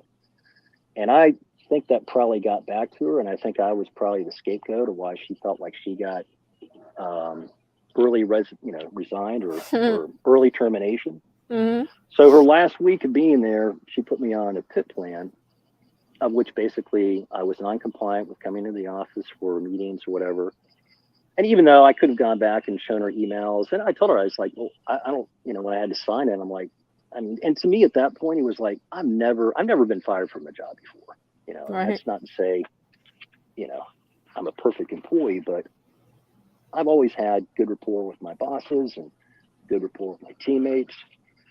And I just thought, you know what, this is her. I mean, she didn't have the experience that I had or really needed her for. She was an operations person. She was one that basically, let me check the boxes. I'll be the buffer between the senior VP and you guys. And it was basically, have you filled out your TPS reports? And that was it. I mean, literally didn't provide any value. Yeah. Well, that I think got back to her. So her last week, she, I guess, had her final dig and wrote me up on that. I'm like, all right, that's cool. There was an issue in which that there was supposed to be, I guess, either bi-weekly or weekly meetings to make sure that you're on track with fulfilling that. Mm-hmm. Well, because of the transition from her to another person, which, and again, there's a lot of side detail on this. So this other person that they hired for her replacement was another person that had applied for her position that, because of the change in senior VP, wasn't aware of her background, and she worked for a CEO of a at-risk or full risk entity that told the then senior VP that don't hire her. She was incompetent. She was with us for 9 months. Just not a good person. But anyway, I mean, in my area, there's very few that have experience in what they do. So anyway, she got hired. And I shared with somebody that I'd worked with for 5.5 years, again, another woman. Again, I look at it and like, I was stupid. Like I was like, you know, this person, because she had questions about her knowledge or experience. She was basically a practice manager and then became a director, which is just unheard of. But she was beautiful and she was very poised. Anyway, so she comes in. You know what? I don't know if you guys want to hear all this detail about all of this background or what the issues that I encountered after I got let go because of a mistake that she made, and then my discussion with the employment attorney. Yeah, all of it. All right. I know Bandit's gonna have to leave soon. Yeah, I have a quick question for you. I gotta leave soon, but so one thing that I have to state for both cases, okay? Corporate's going to send you a document that's going to try to admit that you made a mistake. And if you do not feel that you made a mistake, what they're going to do is they're going to say you have to sign this if you want compensation. If you want, and compensation meaning like if you were wrong for terminated and or laid off, there's another way of putting it. They if you want to get severance pay, you have to sign this document admitting guilt. Correct. Or whatever. Never frickin' sign that. If you did nothing wrong, never sign that document. And, yeah, no. And they do a lot of shady shit with this document because this is their get out of jail free card. So they'll send it to you and they'll just say, oh, if the fact that you read the document means that you agree to it. So, if you do not agree to that document, always email them back. Even if because it might come back as a read receipt. So all you have to do is email them back and say, I do not agree with this document. And that's all you need to say in an email. Because once you sign that document, it's game over. You have no grounds to stand on because you're basically admitting guilt to get compensation. Yep. And the fact that you're getting compensation is a contract because you're getting compensated for being terminated. So basically you basically give up the right to sue them. So if you feel that you've been wrongfully terminated, you have to go to them and say, I do not agree with this document. I do not approve or sign this document. You need to put that in writing because, like I said, a read receipt for them might be considered as agreeing to the terms. So they do a lot of this shady shit. So you just that's exactly what they did. They brought in an outside security person to, I guess, escort me out, or to the HR person that flew in for me to sign the document. And they basically said, if you're not willing to sign this here, I had like 187 hours of PTO, like 143 of PTO I didn't use that went to short-term disability. I wasn't going to get paid out. Like, if you don't sign this, then you're not going to get your PTO, which is not correct. I mean, that's not legally correct. You're due your PTO time that's for use according to our corporate compliance policy for HR benefits. But, I didn't know that. I just was like, hey, this is, I mean, I was blindsided.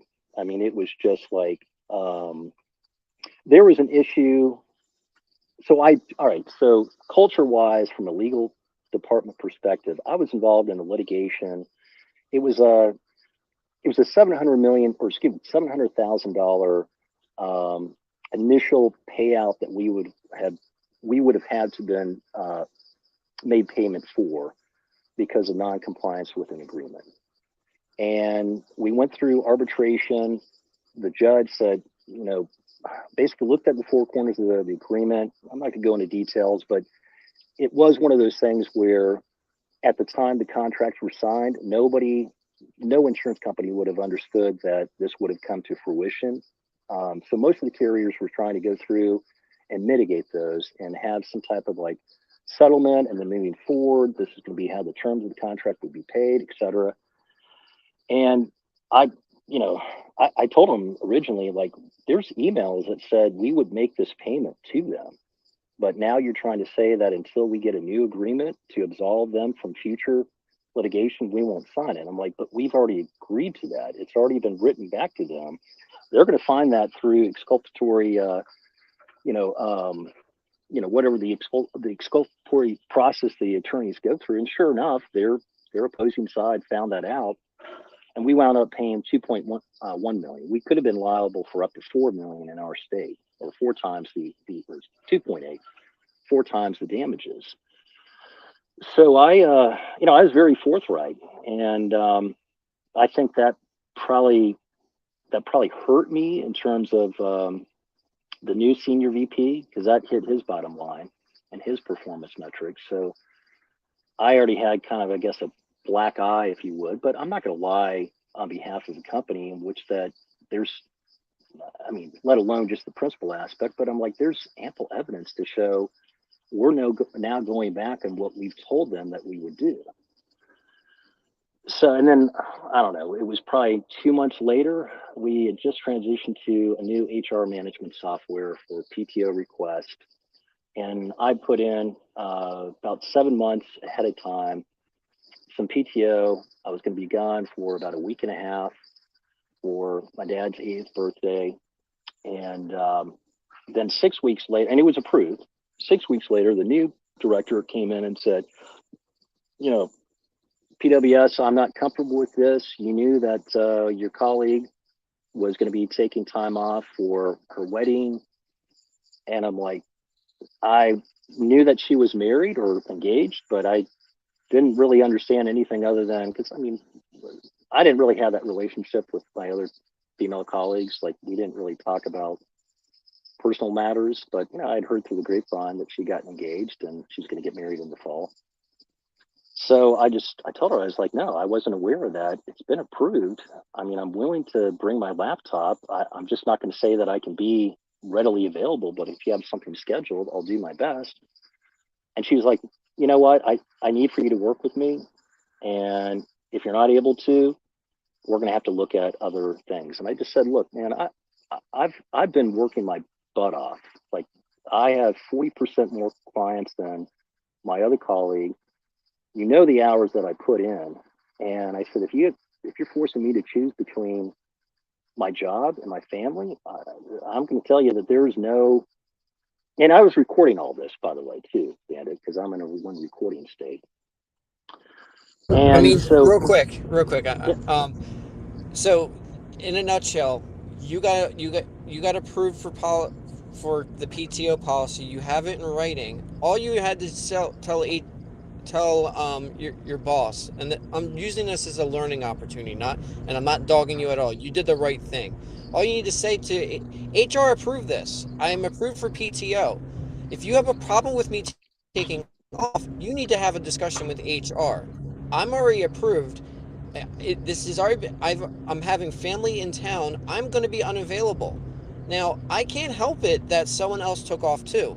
That is poor planning on your part. I am not going to suffer for your poor planning, okay? And you could just be flat out upfront with the person.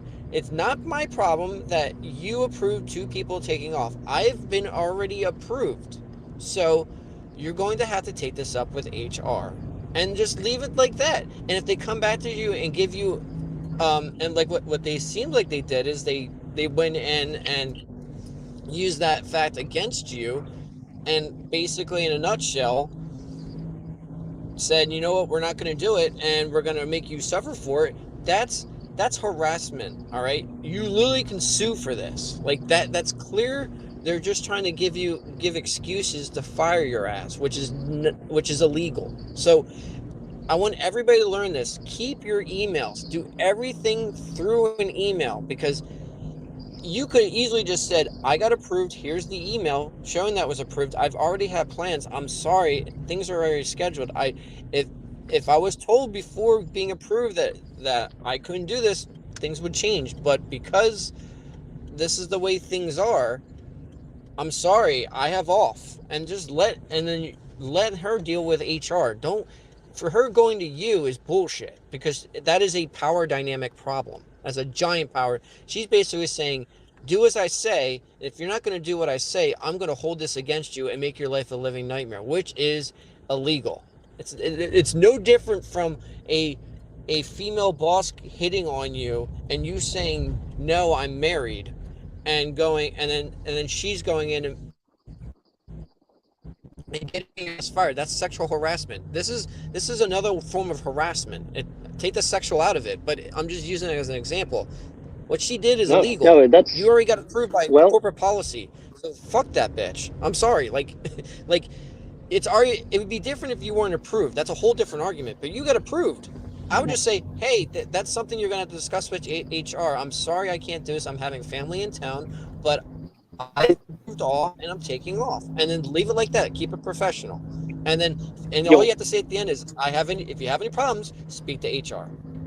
That's it. yeah. In hindsight, that's definitely what I should have done. Now, it was the software basically said, hey, if you have it, you're granted it, and then an email is sent to your supervisor, your managing partner, that basically this person has been approved for this, and then it's up to them to say, that's not going to work with the timing of this. She claims that she never got it when she said that. And, after we discussed, and I'm like, hey, if you're going to make me choose between my family, this is like a once in a 15-year event that we do this. And we bring in people from all over the country to have, like, to celebrate our father. And now you're telling me I have one date to spend with them, then I'm just going to choose my family. Like, a job is a job.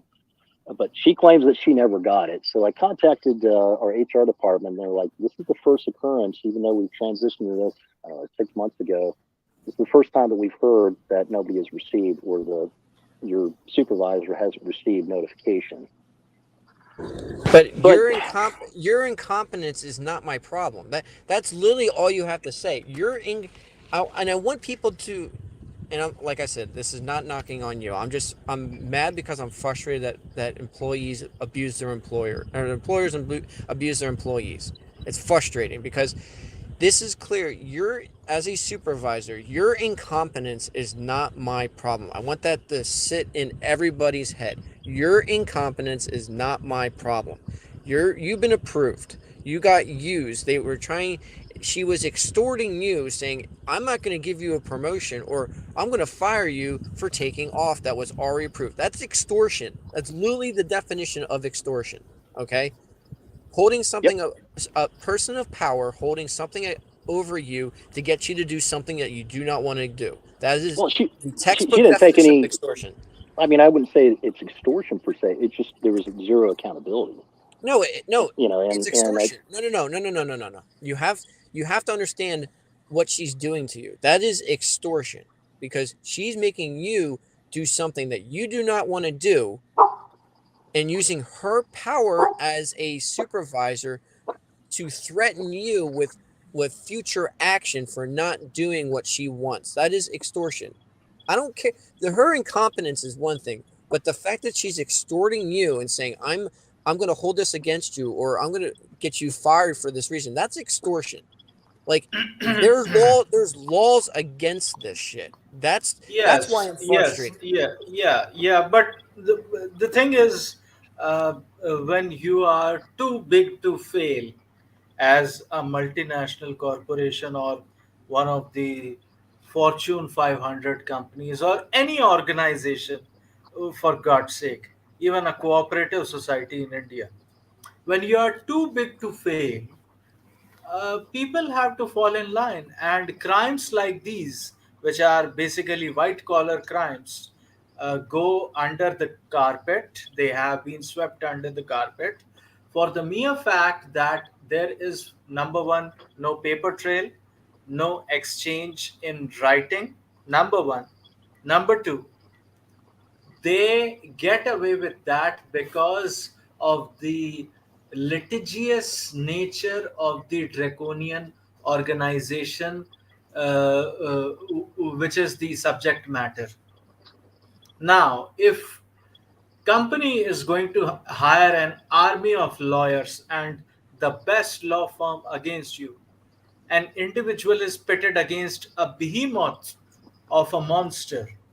I mean, they could, mow us down like the buffaloes from the jungle, and we can't do anything about it. We are just but one employee. But you And that can. is why, look, I'm not saying about the legality aspect of it. Realistically speaking, most of the people make peace with that. And the reason which nobody actually brought in, which I mentioned to good mother earlier before the stream actually started, these people, do you think that some person who is working in, let us just say for example, City Financial or HSBC Bank, is not going to work in Bridgewater's Bank or Silicon Valley Bank 2 years after? Well, this is just like juggling and spinning multiple plates. Just to quote a pickup artist terminology, it is just like spinning multiple plates at Right. the same time. You are the one who is in control of how many clientele you have at hand and how many clients you could provide to the bank itself. They are going to hire you. Oh, he is giving you a five-figure salary. We are going to give you six-figure salary. That is how we are going to hire you, because we have to outmatch our competition. That is Yes. how hey, listen, this is very interesting. I'm telling from banking sector because I worked over there. Now what happens is, these people have connections and these people plant their seeds in every company, in every company which they have worked, in every bank which they have worked, whether it is Goldman Sachs or Mm. whether it is City Financial, it doesn't matter for them, or even Bank of America for extra Yes. credit. Yeah. So what happens is, they have been managing director in this company, this company, this company. Everybody and their uncles know as to who they are and how influential they are, because they Hmm. have worked in all of these companies. Right. Now, what happens is, when they have that much influence, Hmm. and one pesky little individual is standing up to them, what they do through the track to diplomacy, back channel diplomacy amongst Hmm. their own peer circle and their own social circle is, they declare that employee as a blacklisted history sheeter and a pariah for the corporate sector itself. That Yes. has happened to people in Google, people, men who have tried to raise their voice against these behemoth of corporations. And that is exactly what happens, because just like Donald Rumsfeld, who used to work in Gillette, came back to become the Secretary of Defense during the Bush dispensation, and went back to being the board of directors in Gillette. That is exactly what happens. Yes, but Contriver, you have to understand that's female nature. Well, That's yes, what but women do. That's how women organize. That's how women socialize. That's just But what they that's my do. whole argument because Yeah. you have to protect yourself. And the no, only but way to protect yourself is you need to sue them because like I already said this is reputation assassination. If you Hmm. have no reputation and you're not going to find a future character job. assassination. Yeah, Right. it's character Yes, assassination. So the only way to prevent character assassination is you got to milk a company for what it's worth so they don't do this to someone else because guess what? If enough people sue them for wrongful termination, That business is There, going to have a bad reputation, and they're not going to have the good employees work there, and they're going to get blacklisted because no one's going to want to work for them. All the good employees Damn are. it. Sorry, I don't mean to talk. Pooping while pooping while standing dropped. I was trying to like get the rest of his damn story. And He like I didn't said, finish it. I'm not mad at him at all. I'm just very passionate that people get I know. screwed like this all the time. Because I I work know. for a Fortune 500 company, and I see this shit all the time, and Yeah. it's frustrating as all hell because Well, I think most people need to write everything down. Everything needs to go through yeah. email. Nothing is verbal. Anytime you have a verbal conversation, I have to stress this. You have to email that if it's an important conversation that you want to keep. Drill this into your head. Email that person and just say, per our conversation, we talked about X, Y, and Z. Can you confirm that this is what we talked about? And that's all you need to say. So if someone like approves PTO, you're like, all you need to say to that person, that supervisor, is, thank you for approving my PTO. Guess what? It's in writing. All right, that you confirmed it and everything is okay. All right, and if you're unsure about a policy or any kind of phone call, you email that person and say, per our conversation, can you confirm that X, Y, and Z is correct? If not, please tell me what I'm missing. And then keep those emails because that is your get out of jail free card. Okay, because you have to keep everything in writing, and that's all. And I'm sorry being passionate about it. I have to go, but I'm sorry about pooping while standing. I'm not mad at you at all. I'm just very passionate that you got screwed over. It just frustrates the hell out of me. And I'm really Yeah. sorry. look, Bandit, just like many other men, this is a culmination of something what we know in psychological terms as learned helplessness. Billy might have been, or Godmother might be able to elucidate further on the details. But what happens is, if I'm going to be declared as a pariah of the entire corporate sector, that I would not be able to hone my skills and develop a name for myself, then Uh-oh. uh, It's okay. Keep going. No, you're making a so really good point.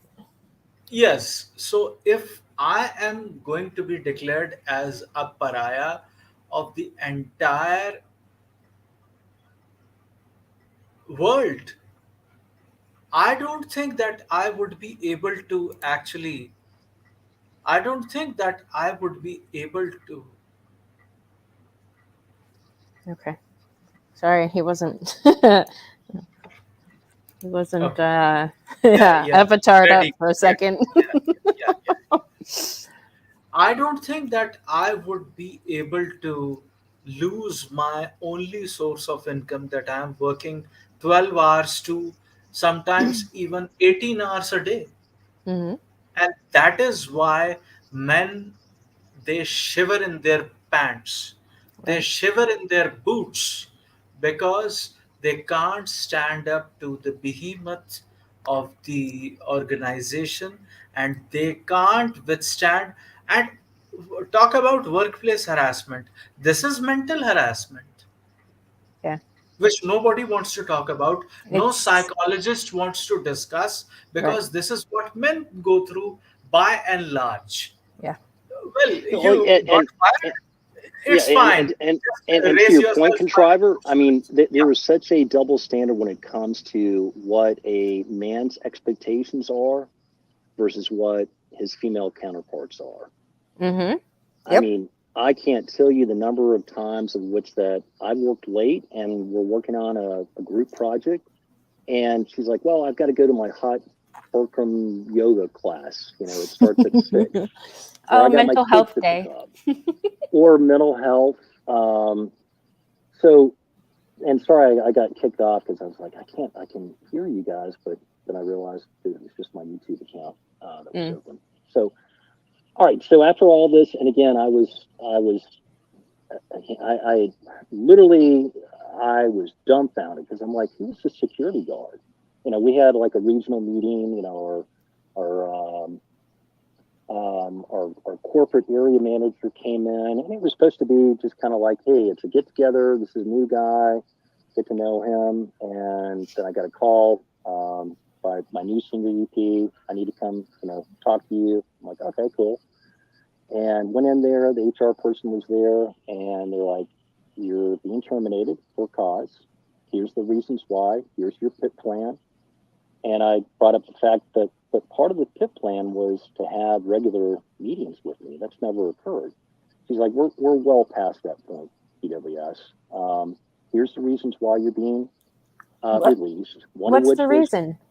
well, it was because of the 4 times that I didn't show up for an on-site meeting, even though I was present. Well, except for 2 times. They were medical appointments that I let her know in advance, like, hey, I can't meet it with it, but if you want to get cuts later, debrief me on what you guys took place. And these were 3-hour meetings, of which 90% were dealing with her niece's wedding or her move to the Carolinas. It was just complete bullshit. And whenever we came up with some issues that we needed some direction on, she's like, let's parking lot that and we'll talk about that directly, which inevitably meant that, well, what do you think that we should do? I mean, she was not an asset at all. But getting back to my, comment on my discussion with the employment attorney, and of course, I had to sign an NDA, which is why I can't, name the company that I work for. And then they basically said, the 187 hours of PTO, that could be in jeopardy if you don't sign this.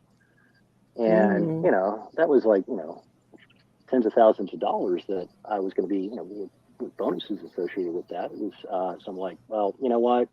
I worked long enough in this field. I've got enough contacts. And at this point, I was kind of fed up. I just felt like I got, much like my prior boss did, he was like, this is ridiculous. I mean, rules for thee, but not for me.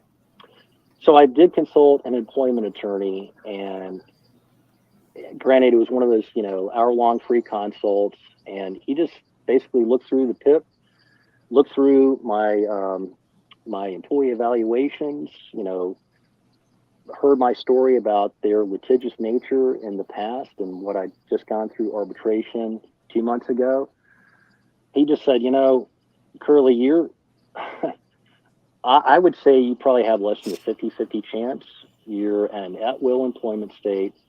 They have cause, no matter how maybe lackluster that is. It's going to be, I would estimate, anywhere from 18 to 25 for you to litigate this.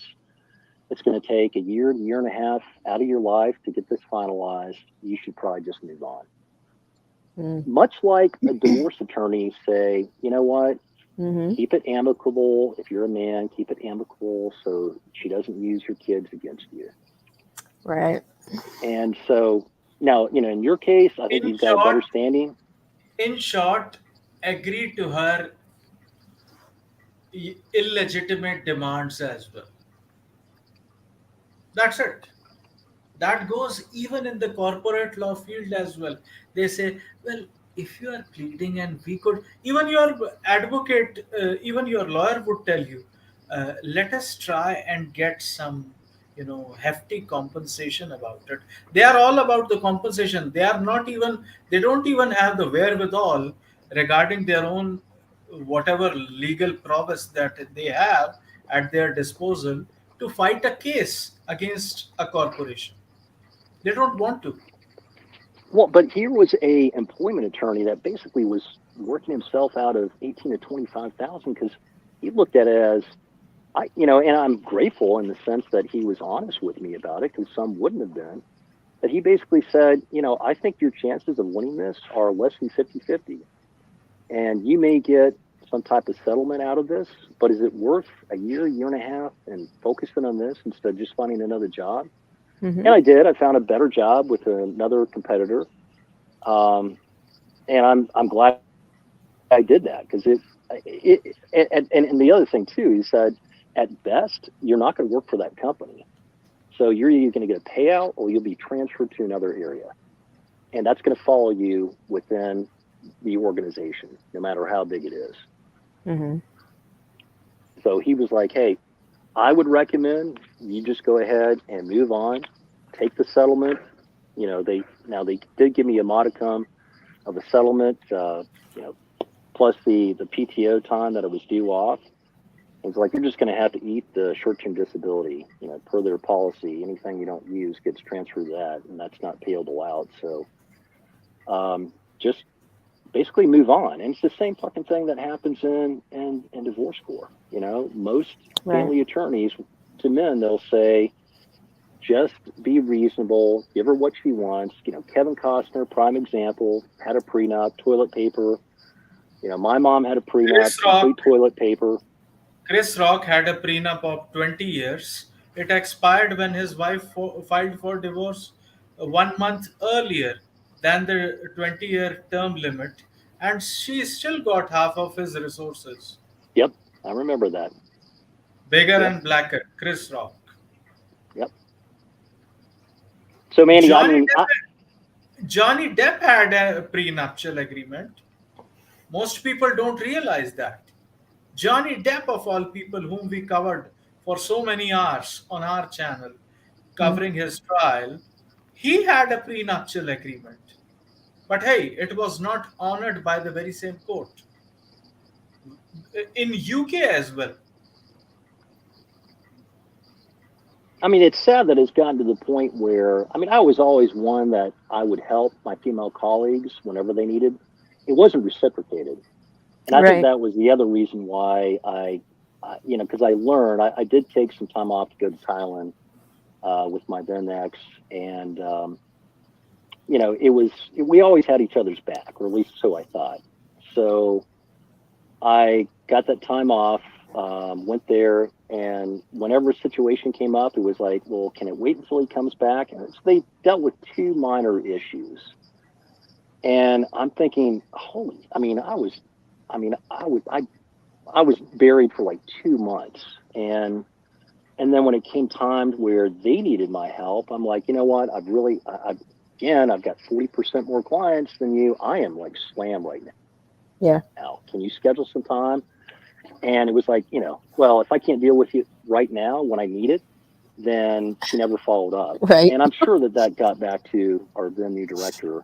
It's like, Curly's not a team player anymore. He was so nice and helpful before. I'm like, well, fuck me. I was so accommodating and helping you out. Oh, and here, side anecdote, even my new director, she wanted to dip her hand into the contracting role that I've held for 20 plus years. And the former CEO of the company that I worked for went to become the CEO of a long-term care. And so we were on a big initiative to recontract with all the LTCs. And this guy, represented, pretty large payer or provider in that field. And so we had a contract management system, pretty complicated, but, if you knew how to use it, it was pretty easy to navigate. Well, she had never used it, so I worked with her to understand this is how the process is. This is when you meet with our attorneys to get the approval changes and why and the exceptions, blah, blah, blah. Well, anyway, there were some changes that were made, all outlined on email of these are the changes. These are the new language or clauses that you need to incorporate. Either she didn't get it or she just, I don't know, saw it, forgot about it, didn't think it was relevant or whatever.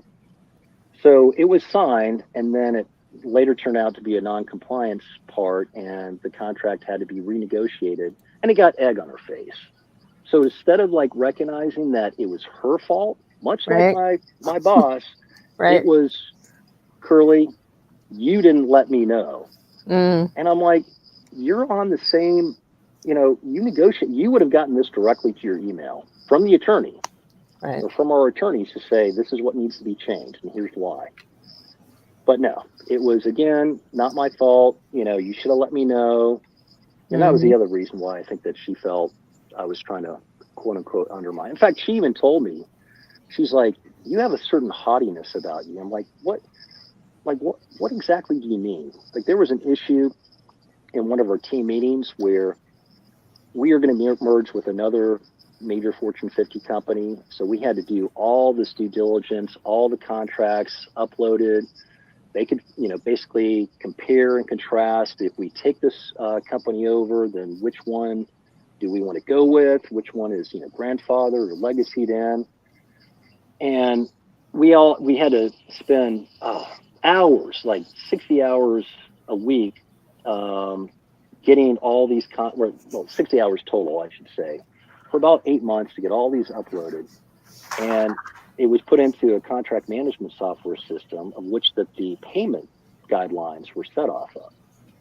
And it was fairly easy in terms of how we were told to identify this. Well, she wanted us to go in and rename everything because she tried to find one document, one contract, and she couldn't find it. And two other women in my department said, objected to it. Like, we spent like weekends, like just, 130, 180 hours, depending on what one had on one's plate, just to get this done. And she's like, and the other two women complained about it, but I was pretty adamant. I'm like, this is not part of corporate compliance. What you're asking us to do, these documents now are 7, 8 months old. You're asking us to allow you to look at contracts that may not even be the payment terms. And instead of her recognizing that, and I even told her, I'm like, look, I mean, if you need like some time, I could go through how to understand the payment system, how to look up contracts. I'm happy to do that. I was brought into her office where she felt, she basically said, I felt like you undermined me in that meeting. I'm like, how so? Like, I was just stating to you a fact that this is not part of corporate compliance. You're asking us to give you or to provide documents under old naming conventions that may not be current. They may not be loaded properly for the payment structure. And she's like, well, it's just more of a feeling. You're like, I feel like, you should have handled that differently.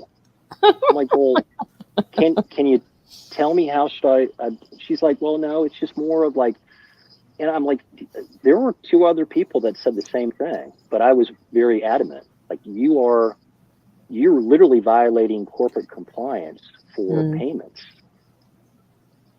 So I was kind of like, I didn't really need her. In fact, I didn't want her.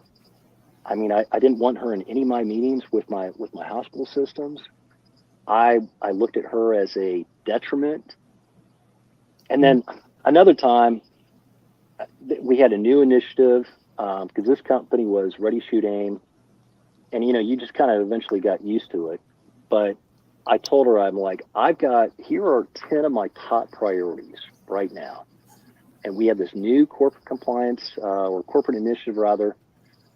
Tell me where I need to adjust those 10 and this new one. Tell me where this is what I see, like, the topmost down to the bottommost. Tell me where that should fall in. And instead of responding to me and working that out, because she didn't know the answer, she emailed our then new senior VP and said, Curly doesn't understand how to prioritize. Just, What the fuck? it was, and that's why, like, if Bandit was still on, part of me was like, I think he's spot on. Yeah. Obviously, keep an email. Yeah. But it's, at some point you just go, it's not worth it. I mean, it's just like, let them find their own mistakes.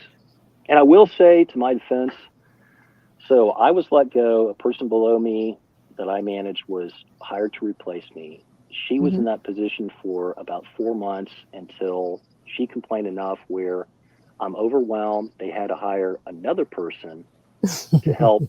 So they had to hire one additional person plus her to take place or to take my replacement. Right. And then they got sued because of a contract compliance issue that I'd been working with this entity for 4 years. And they got sued for $2.1 million for non-compliance. Whereas if I was still there, it was like an annual renegotiation that takes place every year. Mm-hmm. They got sued and won because I reached out to her after I told her all this, and she's like, it's a very small world too. She actually worked for the entity that she worked with, or my prior director worked at before. And she told me, she's like, Curly, she's very poised. She is very attractive. She comes off great in interviews. She knows all the right buzzwords. And and these are men that have hired her, both men, one But gay and she's one utterly fucking incompetent. purely. Yes. And GM, like the final cherry on top. Hmm. So the new senior VP that hired her, had no idea about the history before about why the prior senior VP did not hire her, because of the incompetence that she showed at the entity that I was just talking about, that said, yeah, she was there for only 9 months and she really screwed things up. After he left, she was there for about 4 months after, when our corporate director or corporate GM basically saw how incapable that she was, and Mm. she left, and now she's working for a large provider group in the Southeast. I mean, it's like failing up.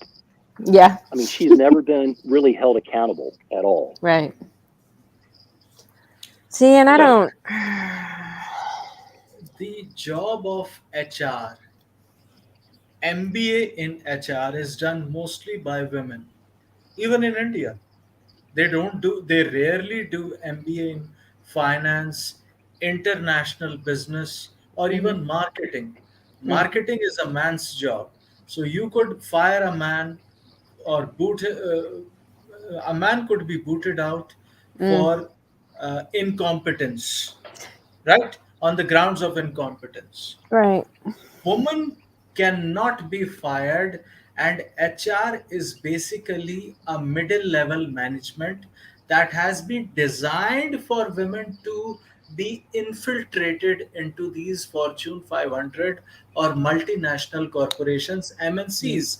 The reason being, women were complaining that we want positions of authority in these companies. So, Mhm. what did they do? Under the influence of the government itself, which was totally, you know, under the influence of feminists, they created these university courses, which whether it is lesbian dance theory majors or whether it is MBA in HR. All these Right. things don't hold a candle to the realistic real world scenario and how to add revenue to the exchequer. Right. That is a consumer, that is your people, uh, you know.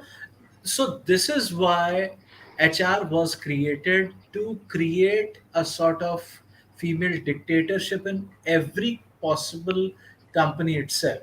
Yeah. I, Yep. I have seen myself, when my branch manager of a bank is going to be a man, the assistant branch manager is always going to be a woman.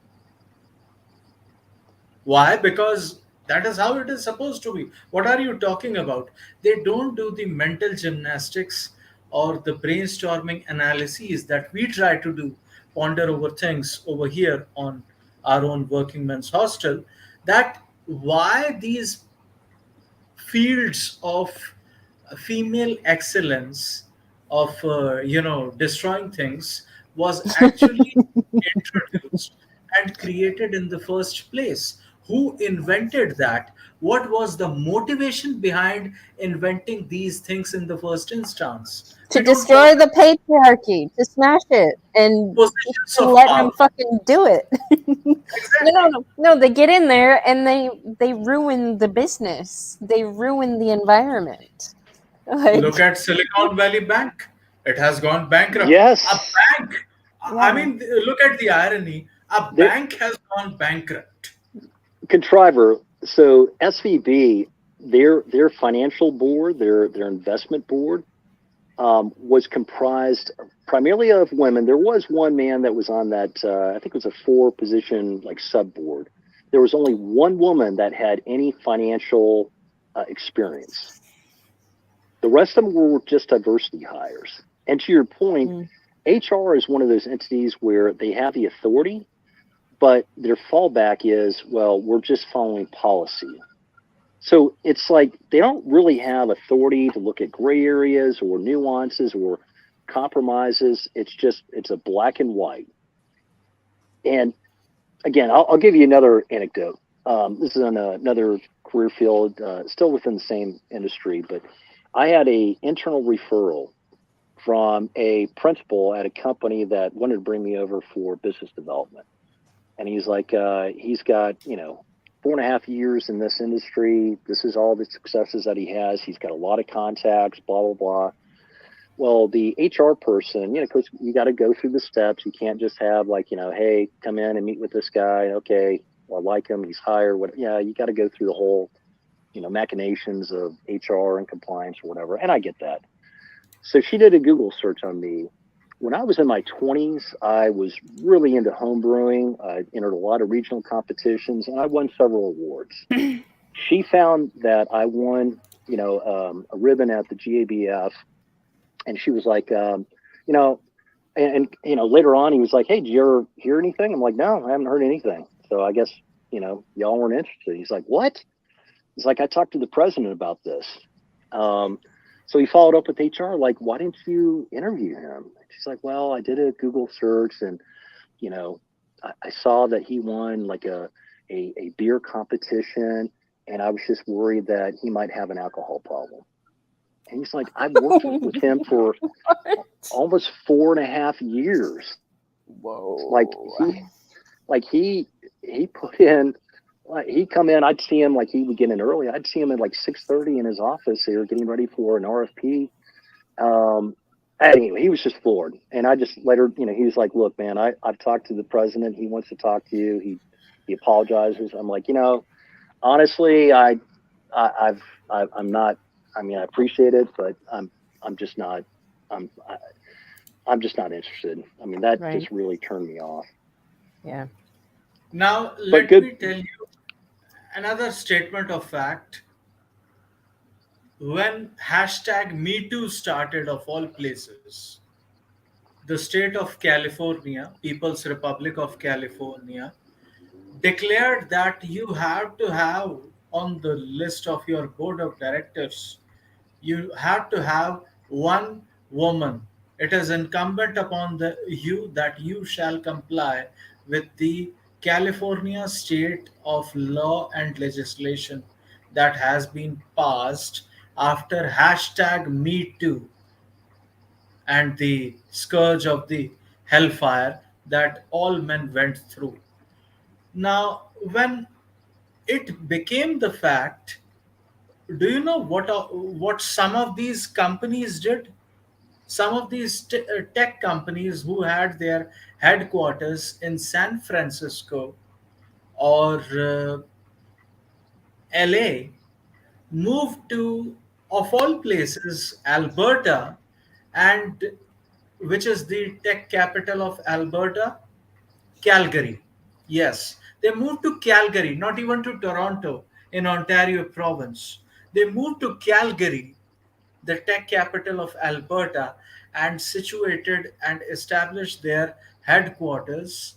They became a Canadian company, saving revenue, which would be in Canadian dollars because of the exchange rate.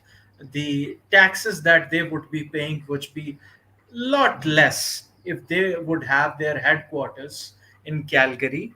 And that is how they operated, because they didn't want to ruin their business all along, and that was their choice. What happened to Elon Musk, space daddy of all the people?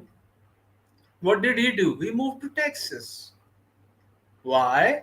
Because he didn't want to deal with the state. And in Santa Monica or other places where the riots were going rampant, all these same-sex marriage loving Joe Rogans of the world, those bastards, they all these limousine liberals and the darlings of the centrists and the central lefts, including Elon Musk to some extent, actually moved to Texas, a red state, a conservative place where they have some sort of uh, adherence to stick to the traditional way of life. And that is how businesses flourish. Then they go woke because of activism, and influencing, having an undue influence over the government by the activists. So it all starts with activism via feminism. They build their intersectionality to further boot out a man, a competent, productive man. Now, if I am an engineer who used to be a submarine engineer, a 50-year-old white man, if I am a 50-year-old white man, and if I have been fired on the basis of my color of the skin, imagine what sort of vengeance or the fire I would have in my heart towards this very system which disincentivizes meritocracy and competence. I would go to China and invent their submarines. Now what?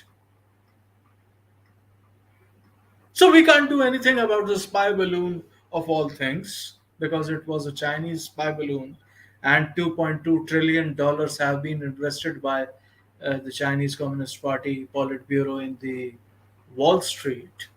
Typical. Uh, so we can't do anything about it, but we are going to oust our own people so that they might have to find their own solace somewhere else. And that is what I think is the case in most of these corporate sector firms or whatever. By the way, what are you drinking? Tea? Dragon tea? Oh, okay. So, by the way, what are you drinking? I'm saying dragon tea?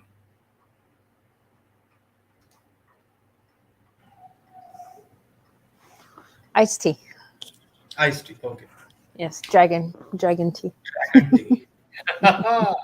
So, what I'm trying to say is, and you bring a very fresh perspective to this, good mother, because it all starts with activism, then Mm, women having an undue influence over the government who mm, would compel all these multinational corporations to invest in these faulty policies.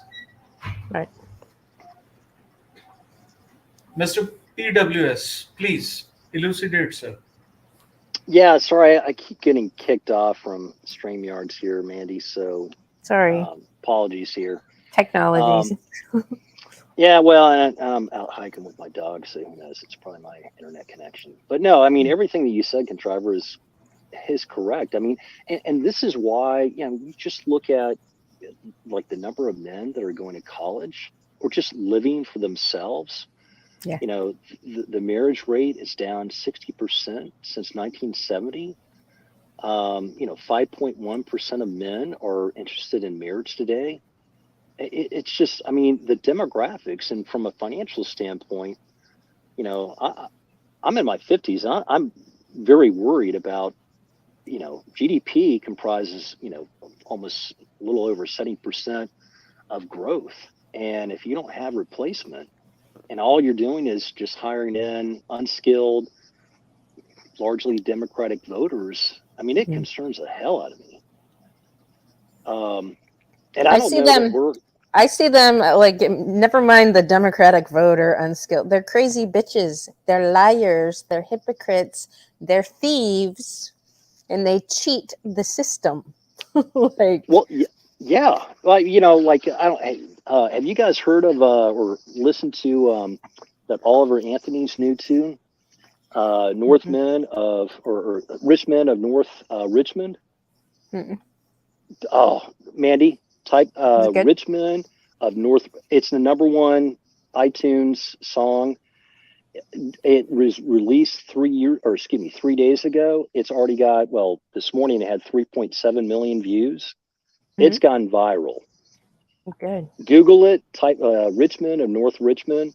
I'm not a country music fan, but much like Jason Aldean's Try This in a Small Town, I think it's actually even better than that. It doesn't have all the racial, quote unquote, controversy that song had. Mm. But I mean, and here's the thing. I feel like, I hate that expression. I think men are waking up. I think that we have a huge issue with the young male population without having a purpose. And for Right. most men, it's family creation, formation of some type of foundation. Yeah. They can't get good jobs because of DEI or DIE, which Right. I would agree with. That's or ESG scores.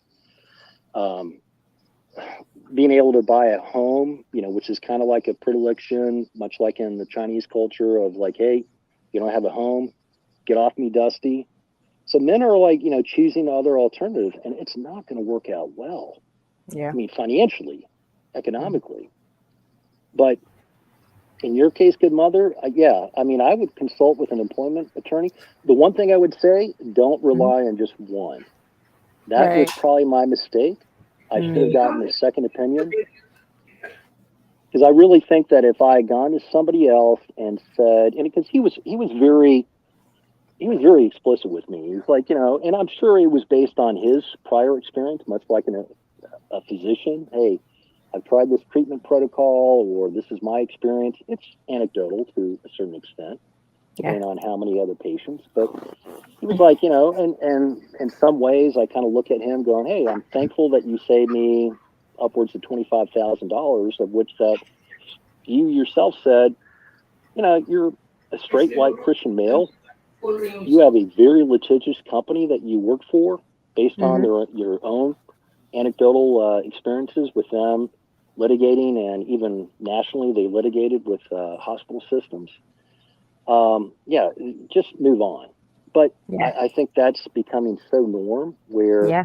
unless it's a slam dunk, Yeah. they'll be like, I mean, unless they want to do it on contingency, which good luck on any employment claim, they're not going to do it on contingency. Because it's going to be up to a jury or an arbitrator, and you've got state laws. You have to prove that there was actually discrimination. Very difficult to prove. I'm still, no, PWS. I'm still waiting on the reason. It's been over a week, and I still don't know why it happened. In all Well, seriousness, I think first of all, a show cause notice has to be issued before you try to fire an employee. If that is not given, then how come you could fire an employee, even if the law is at will?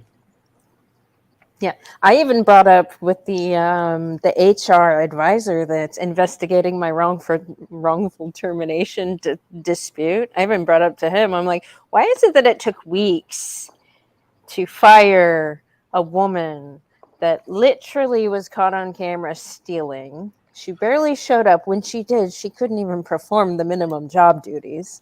I mean, I was left she out all black? the part. She was.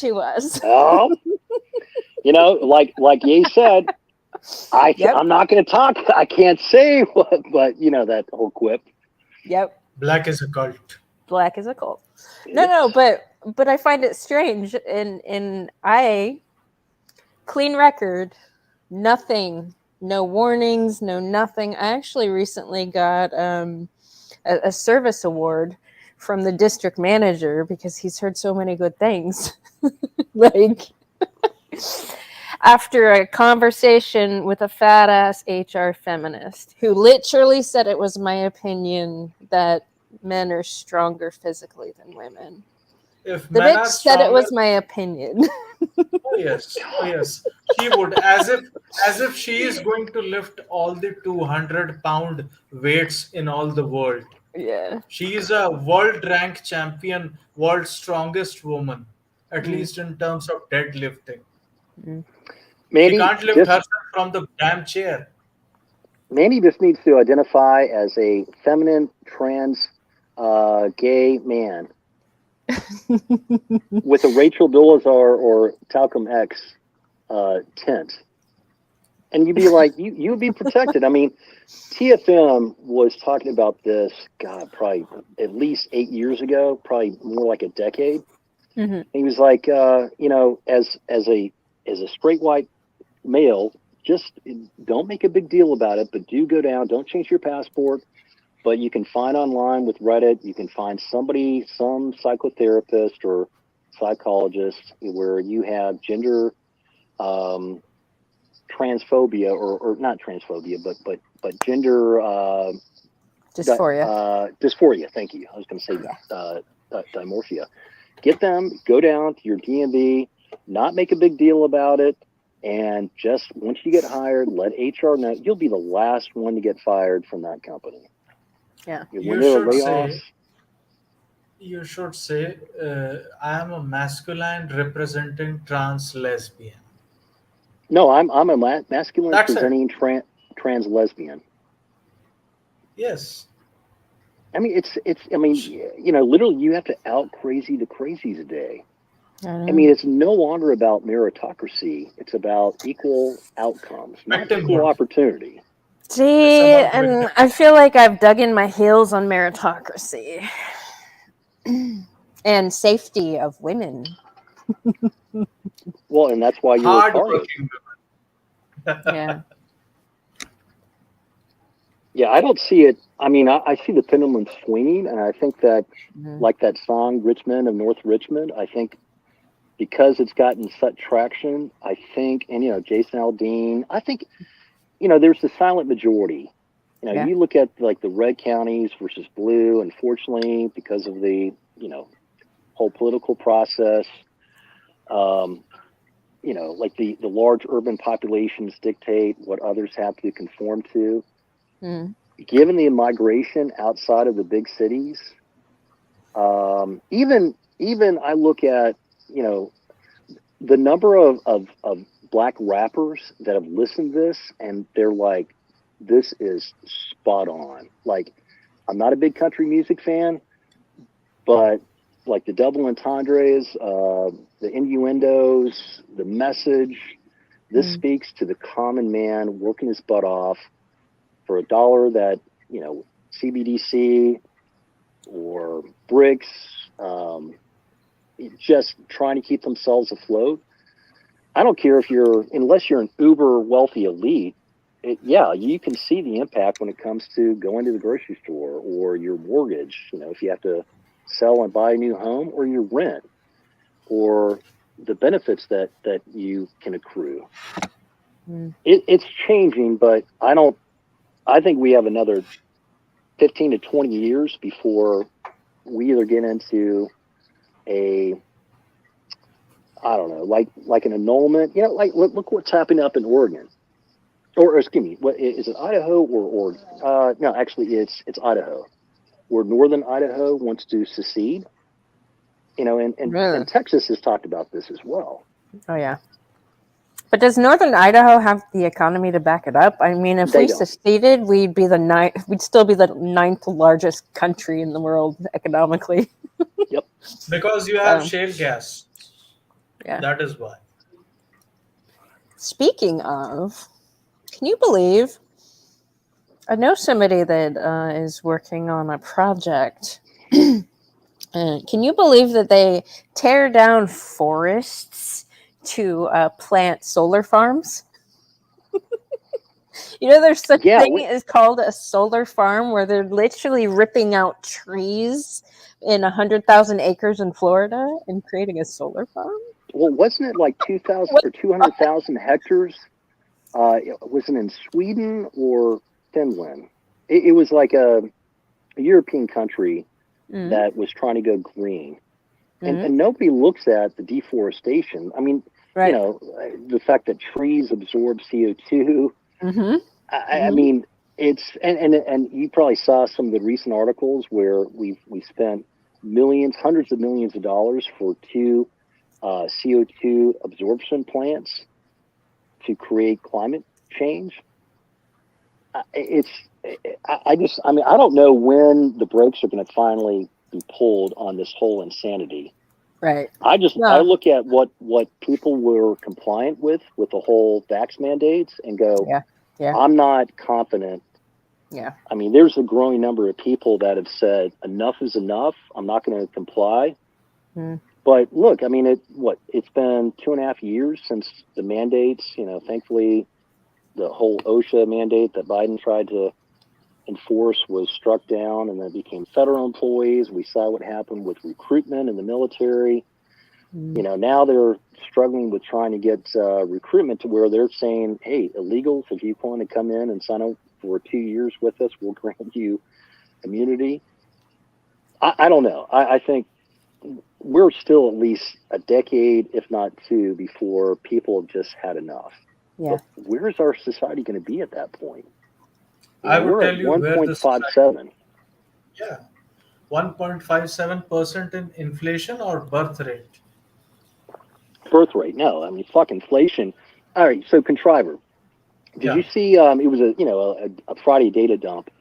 So inflation increased month over month 0.7%. That was heralded as, oh, Yes, look, things are turning around. What? no. It was just decreasing at a low rate, a low Exactly. percentage. Price rise was going up. It was not going down when Right. No, inflation was decreasing. but the This is legacy what people media don't touted understand in that as a economics. win instead of going, it still is rising. And if you look at the way that we looked at CPI back in the 70s and 80s, we would not be at 8-9%. It would be more like 14 to 16%. Look, the thing is, price rise is a thing that is attached to inflation.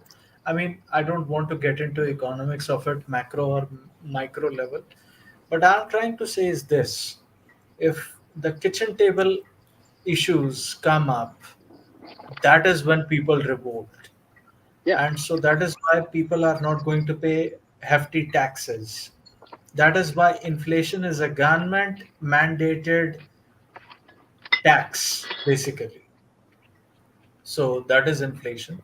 What I'm trying to say is this: you have 1.5%, 1.57 as your birth rate. Do you know what is the birth rate of South Korea, which Stardust, of all people, thinking ape, actually mentioned That, very recently in a video? yeah, I think it's like 0.97, No, 0.57. 0.57. Wow. Okay. Yes. South Korea is dying because they are much below even the American birth rate. 0.57. That is not even replacement level.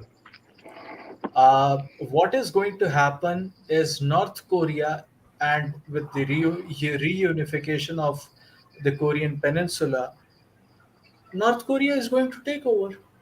I mean, whatever the miracle at the side of the Han River, as they call it, which they have built over a period of generations of hard work, women, much like women of today, whether it is in India or whether it is, which most people don't know, and when I say don't believe, in China, don't actually want to pair up with a common John Doe. They want the hot shots of the world. Well, hey, Contriver, and correct me if I'm wrong, but I know that India is well below the 1.7 needed. I mean, some people talk about 2.1, but most 2.1, economists look at, it is the pure research fallacy actually. They say it is 2.1% in one survey, then it comes down that the majority of the community in the country, which is the Hindu community, is their population is actually going down. So it is yeah, I around heard, 1.7. Yeah. I heard it was like 1.4. So they're Yeah. even whether or not if you believe 1.7, 2.1, and historically India has So India been, is going to be an Islamic nation within the coming yep, 30 to 40 years. yep, Muslim majority country like Pakistan, like Afghanistan, and all these Tantan countries of the Turkey, world, which yep. not Turkey necessarily, because Turkey is still a NATO country. They have to tolerate the LGBT nonsense. There is no LGBT nonsense in Afghanistan, of all places. I mean, at least not as abrupt and openly as they do it in India, for example. Anyways, Well, that I is, don't. Yeah, I don't think that the migration from Islamic countries to Turkey has been as prevalent. But anecdotal. I've got a friend in Turkey, and um, he's like the Islamic infiltration migrants that have come in, and of course they've decimated wages and like the quality of life for Turkish mainlanders. Look, when Muammar al Gaddafi was alive, there was a video about him telling to Barack Hussein Obama as to how Islamic world would conquer the West. They said via three things. Number one, which they call in Arabic as hijra. Hijra actually means migration, both legal and illegal.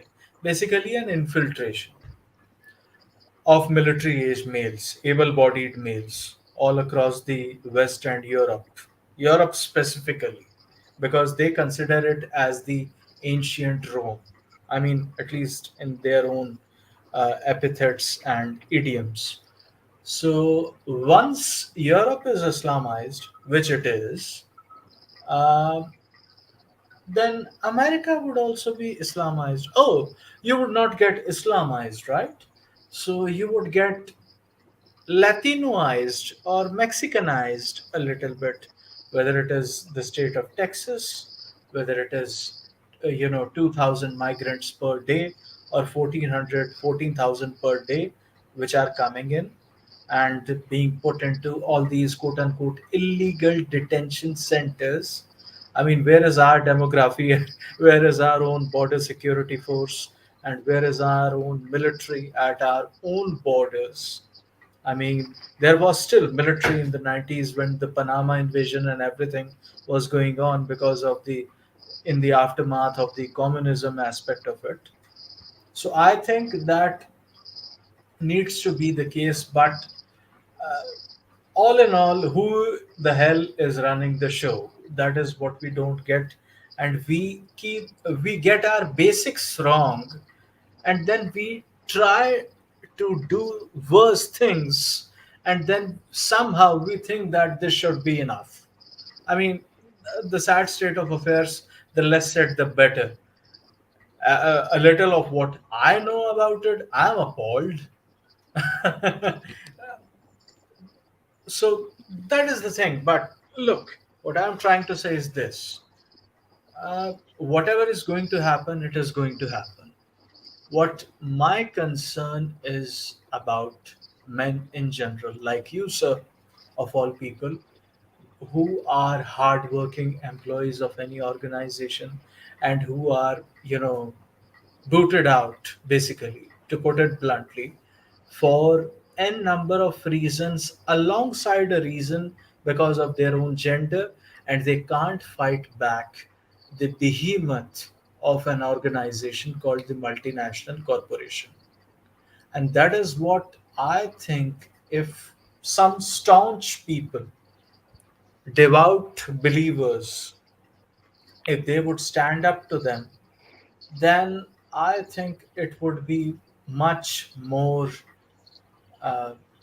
convenient for an ordinary man, an ordinary John Doe, as I use the term, because I don't think, regardless, even for diversity quota hires like me or something else, I have to talk brown. I have to act brown instead of acting white and Stay in your pursuing. lane, right? I So mean, that's kind of like what the expectation is like, stay in your lane. If you're a white male, don't rock the boat, don't question authority, good mother, go along with the corporate compliance with the UT Don't question authority. Good system. mother. Nope, got some feedback. Sorry, but Sorry, that was me. I mean, you're a prime example of which that you question the narrative, much like Dr. Robert Malone, Peter McCulloch, Scott Atlas, all those guys like questioned the narrative that was being told, and they were like, "No, we have a different scientific medical perspective. Like Yeah. science is never Science. absolute, never Science. absolute. Trust the science." I mean, but But PWS, I mean, it's pretty much a scientific biological fact that men are in fact en masse physically stronger than women. That And shouldn't be even a point of discussion, but no, no, apparently no, no, that's no. offensive. I was told by a feminist that that was my opinion. And then she brought up some, it was so funny. She brought up some example of some weightlifter that she had as a boss once and how she could lift more than men, all the men that they worked with or whatever. I was like, Of yeah, course, but you're talking about an outlier, not the majority. Like, That's an anecdotal example. I mean, much like, all right, mental. whenever you disagree, like there are two genders, people are like, but there's a hermaphrodite. Okay, so first of all, you're still acknowledging there's only two genders because a Sexist. hermaphrodite doesn't exactly sexist. You're still acknowledging that they are an abnormality, and they Mhm. literally comprise 0.01% of the population. No, I think it's 0.007%. It has Is that it? All right. genetic deformity that is most likely due to incest. So, yeah, first cousin marriages and all that, yeah. it happens. Mhm. No, hey, contriver, like to your point, I see where, much like myself, like I'm trying to develop a side consulting business Mhm. so I can do this anywhere I want. And Mhm. am I going to remain here in the U.S.? No, I'm not going to continue to feed in. I've got enough where I could retire today and live in the Philippines or Thailand or Malaysia and live well on $5,000 a month, and I would never run out of money. Am I going to continue to pay into a system that is going to, again, Mandy, contriver, Richmond of North Richmond? Oh, such a good team. I mean, so friggin' heartfelt, and I think I sent you that link. Um, I think more and more men. I mean, we look at the demographics of men not wanting to get involved with the state marriage contract, Mhm. and more men are, what is it, 18 to 34 year olds, like a third of them, more than a third of them haven't had sex, Yeah. haven't had any type of intimacy in the last year. What, yet 60% of women have? I mean, it gets back to, throughout time, roughly 60% of women repopulate, have kids. Roughly 34% of men have. That's just going to get worse and worse. And it really, it does concern me economically because, I mean, growth is all based on GDP, consumption. Look, If you don't the have thing family is, creation, look, the thing is, which people don't understand is that freelancing and even with the globalization of work culture that is changing, people don't consider the fact and don't realize that if you are blacklisted by the corporate sector itself, regardless of how much skill and experience you have or one has, they would be declared as a persona non grata. A sure, yep, persona non grata by the entire corporate sector of the world, then Mm. we would, even if we are living in Southeast Asia or Vietnam or Philippines or Thailand, Bangkok, of all places, all these exotic tropical countries, or for example, even in Mexico or some country like Liberia, we would still have to adhere by the work culture of these woke corporations that took it upon themselves that they are going to now enforce and compel their undue influence on their employees. And the only way, the only possible legal solution, which is not extrajudicial, is to fight it out through a court. Otherwise, this is going to continue. Mm. As they say, fall in line or fall on the other side.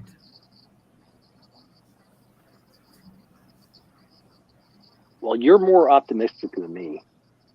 I look at where this is a fight that's going to take place for the next decade or two. Mhm. No, I And still know the consequences. I still do know the what? consequences. So my thing is, but I refuse to. If I have to go down, I would go down swinging. At least that is not my conscience wouldn't allow me to become so enticed and ensnared by the learned helplessness that I can't do anything, even if it is a fraction of something that I can do to, you know, counter attack to our adversary. That is what I should do. Earlier, I used to be like that, but such is life. What are the basics of life? If we can't speak what we want to speak, if we can't act the way we want to act, despite being in majority of the across the world, if we can't do that, then God help us, someone else wouldn't come to our defense. We have to defend ourselves. No, I would agree. I just and I think it's relative to one's age group, what you've been, what you knew growing up, and what it is now.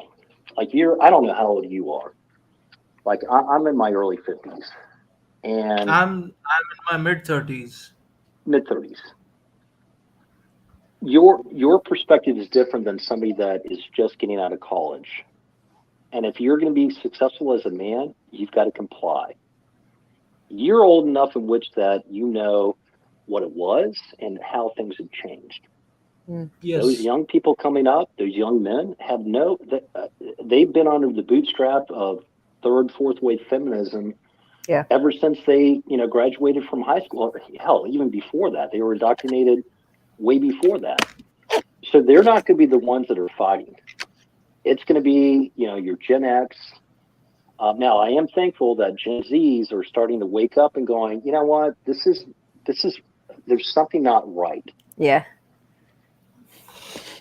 Like, there's been so many, and thank God for the internet. There's been so many anecdotal evidence of good men trying to do the right thing, trying to be the good guy, and they get fucking rejected Yeah. or dismissed. And so they follow suit, much like I followed suit. Like I mean, I could create a family. I've got enough material wealth. I mean, you've got to have that to create a family. But when you read studies like in Sweden, where they interviewed over 500 young men and women of marrying age or had married, and their results are when a woman wins the lottery, she looks at divorce if she's married, and if a man wins the lottery, he looks at family creation. Mm. So I don't like the whole family unit has been like viscerally attacked since the early 80s. Like if you look at the advent of third wave feminism, since Ronald Reagan implemented no fault divorce, I think it was in 74. You look at the interest of birth rates, marriage, and the number of women that have risen from that. Like we're in a crossroads. Either things are getting really bad or we're going to pivot back to where things worked. I'm not confident that we're going to have women realize you had a fucking good deal. You had, like you're looking at it as the top 1% of men or the top 10%, depending on your perspective. They had all the privileges and, of course, none of the responsibilities. You never realize like what it took for them to get to that point. And of course, on both sides, there's pretty privilege. There's pretty privilege among women and pretty privilege amongst men. But you're talking about a very small misnomer of people. And in my opinion, now it's become much more reduced amongst men than women. Mm. 10 years ago, you could be a size 12 and be like, oh, you're average. And a man could be a size 12 making a like a $55,000, and he could still afford a Oh, wait, place. 12? That's fat. It is fat. It is, Okay. but even I'm back like, then, like Mandy, I don't entertain any woman above a size 8. And you know right? what? And look, I'm not like, my BMI is like 29. Yeah. Right. I mean, I could lose probably 10 pounds. I should be more like 24, 25. And I don't have a dad bod, but I'm not sexually interested in a woman that is average, Right. because I'm not average. And again, it's all relative. Right. Like, back in the 90s, we had maybe one or two girls, couple of guys that were overweight. Yeah. And there wasn't this compliance of like, well, you need to accept them for who they are. They knew, if not Right. indirectly, they They knew knew that they were making terrible life choices about their health exactly right, because and it was their choice. people would help. People would tell them. Yeah, you're fat. Yeah. I mean, you're over. I mean, women would shame other women, and men would shame them. Like, dude, Yeah. you know what? Get out and let's play ball. Of course, there's a whole different nuance in terms of like, back in my day, our mom would like shove us out. Like, you come back in when the street light comes on. That's your Yeah. time to come home. And we played with people, and we had our issues. We had like fights, disagreements. We had like conflicts of like, what are we going to do today? But nowadays, it's all organized competition. And look, I blame part of that is because of the helicopter female matriarchy. Like, I need to have complete control over what my son or daughter is doing. And here's the other thing, Mandy, that really, really pisses me off. Right. Mothers don't recognize what men are going through until they have sons. Mm. And only until then do they wake up and go, gee, I had brothers. And I'm not giving a free pass to men today. I mean, I think the utter level of simpish behavior that men tolerate, and I think a good portion of them are going, much to Contriver's point, I think a good portion of men are just saying, I'm not going to fight it. Like, I'm going to do my own thing, build myself up, make myself healthy, get on my grind, be where I want to be. And if a woman sees it and she's willing, and of course he's got to recognize that you've done all this effort, and then all of a sudden she's 30, 31, provided she doesn't have kids. That's certainly the exception today. Am I willing to sacrifice all of that to allow her, given the family construct or divorce courts? I'm taking a huge friggin' risk. I mean, like YouTubers like Brittany Venti are now starting to go, ladies, or who's the Sasha? Oh shit! Let me see if I can. Brittany Venti is starting to hold women accountable. Is that what you're saying? Well, yes and no. Like, she's recognizing the change in the fact that, and much like women, on TikTok are going, how come, men aren't approaching me? I'm like, you don't realize like They're still way concerned about themselves. Oh, totally. Okay. It's more about the fallacy of why men don't recognize the value that they have. And men are going, you may be a great, valuable woman, meaning that you don't have a high body count, you don't have a couple of kids under tow, you're financially independent, or you don't have debt. Let's just put it that way. Right. But yet they still have the expectation of that top 10%. So when you only have all those women going after the top 10% and those men have options and they get burned, they then quantify that to every other man and a good man that maybe is on their own same sexual market value. they look at it as though, well, you're going to treat me like Chad, Tyrone, Muhammad, Jose, whatever. Right. I mean, it's like pure projection. Instead of going, you, you don't. I mean, when literally, I'm like, all right. So I was at a concert a couple of weeks ago, and we were standing in line waiting for the doors to open, and I was fucking around with a couple of women. I'm like, and one of them was like, hey, like, tell me a joke. I'm like, all right. So why do all women say that Lizzo is beautiful and she's a 10, but yet when you compare her to Lizzo, you get offended? Mm-hmm. And they're like, It's and because they, they're lying.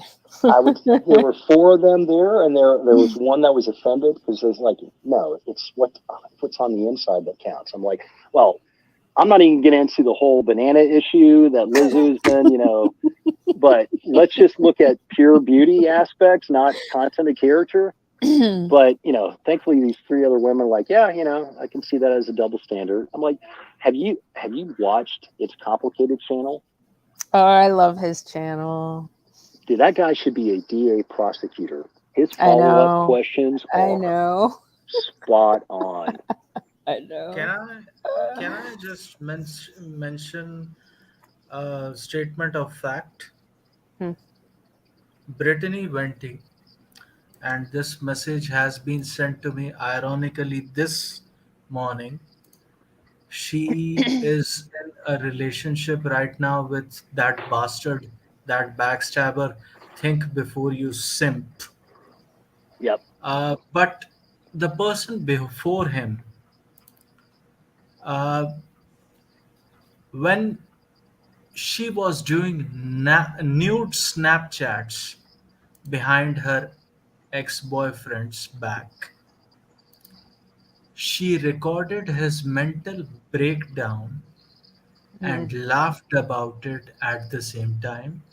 It used to be on Snapchat, so people didn't know, and at that very time, Brittany Venti of all people was not that much famous, so people don't know as to what she did. This is what she did.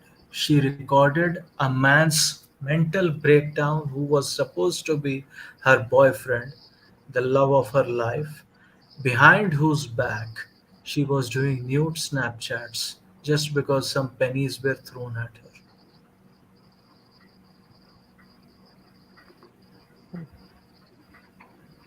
Yeah. Is if that is not the textbook definition of evil, Yeah. I don't know what it is.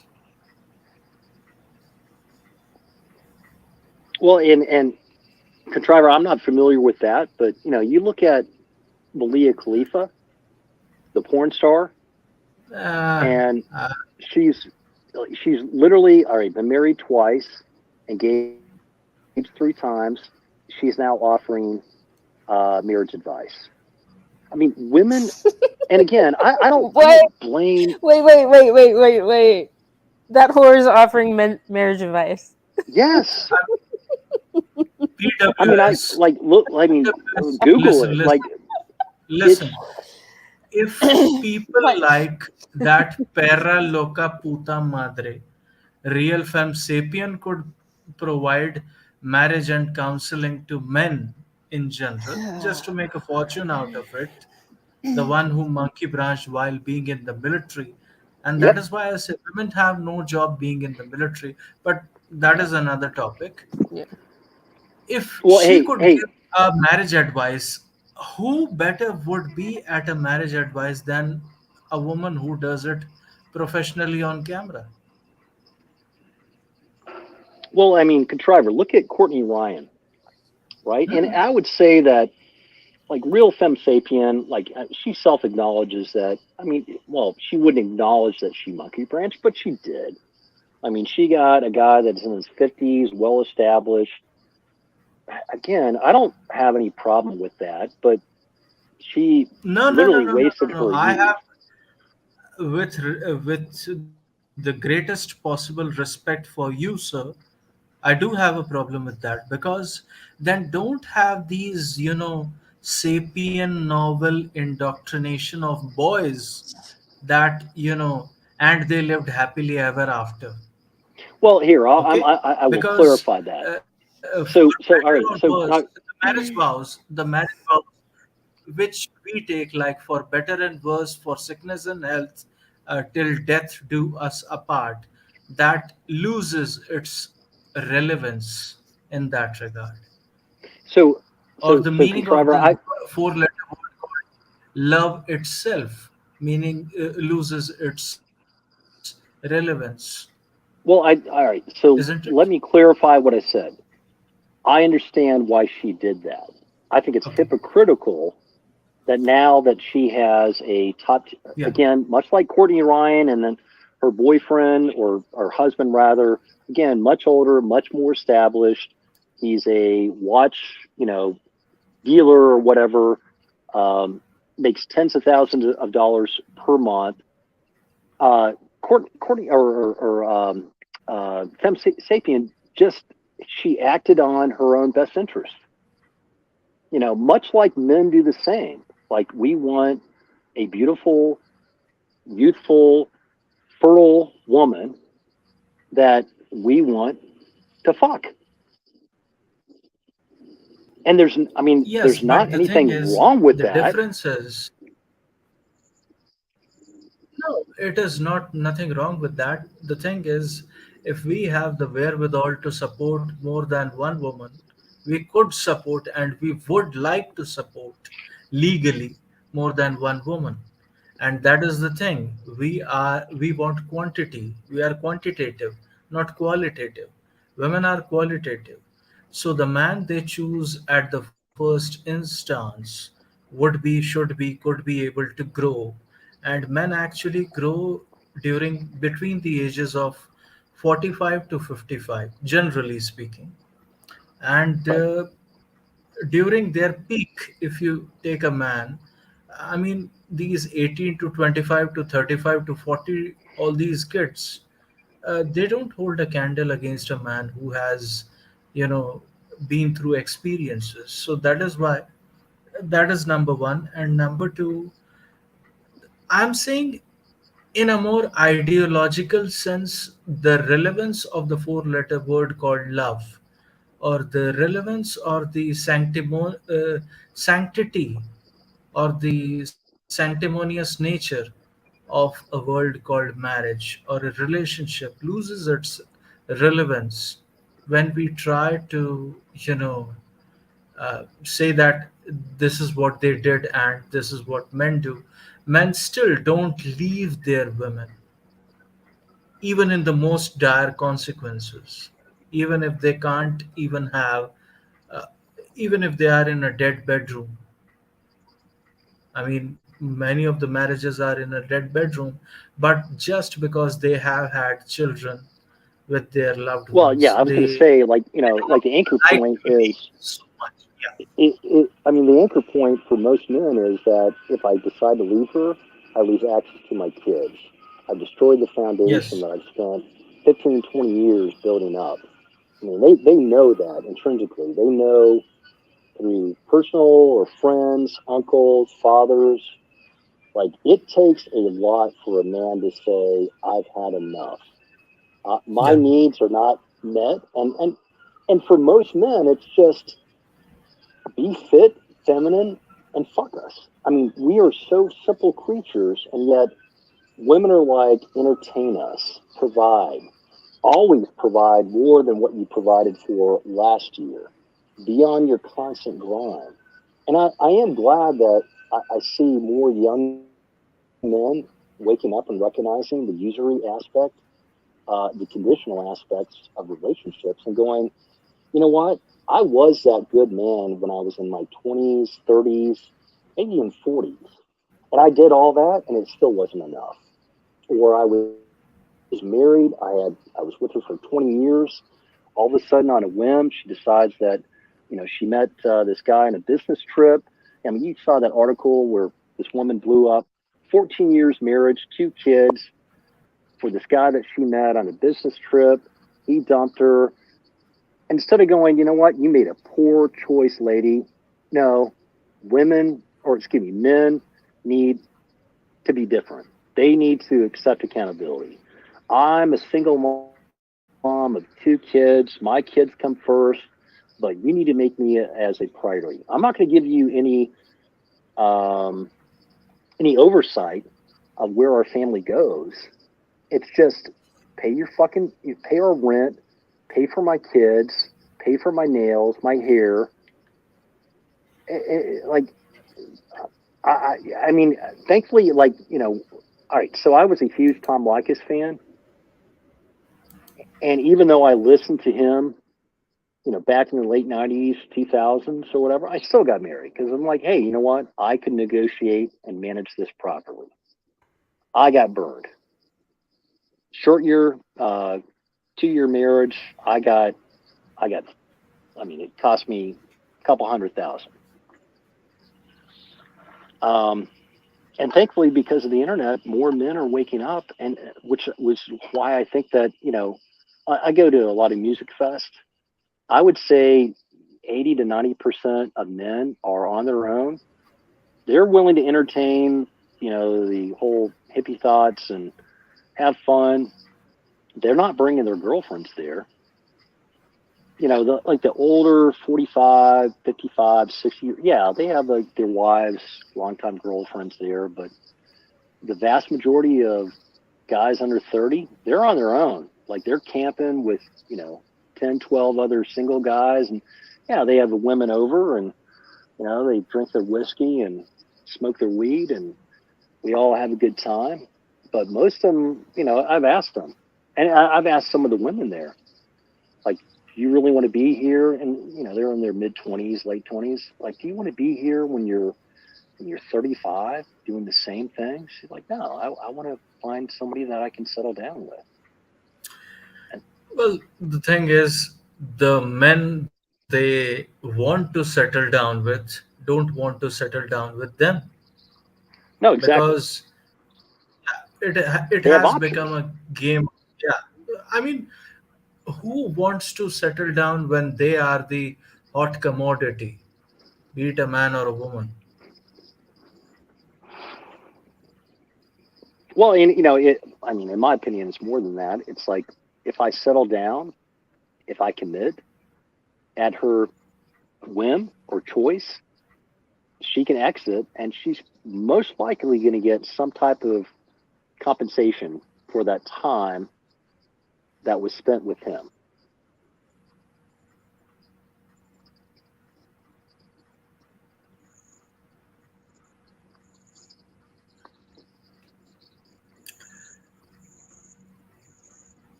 There is an old expression that women are like olive branches.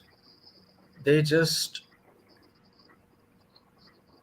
embrace the structure that is around them, whatever structure it might be. Well, like Socrates, 430 BC said, a woman's words are written on water. I mean, that's, the modern connotation of that, but Yes, yes. it's like never, I mean, and I've got a female colleague that I used to work with, and, 50s plus divorce woman. Her husband had a TBI, a total brain injury, because of a work accident, and they had a kid. She waited until he was a junior in college, and then she decided to leave him. And I'm like, yeah, and she was the breadwinner, naturally. And I told her, I was like, you know what? If he is not bringing home the bacon more than you, I'm a little bit worried about that. And she's like, yeah, that's been a financial struggle for us. So anyway, this has been like 2.5 years ago, and I reconnected with her a couple months ago, and I said, so, like, how are you? Like, how are things going?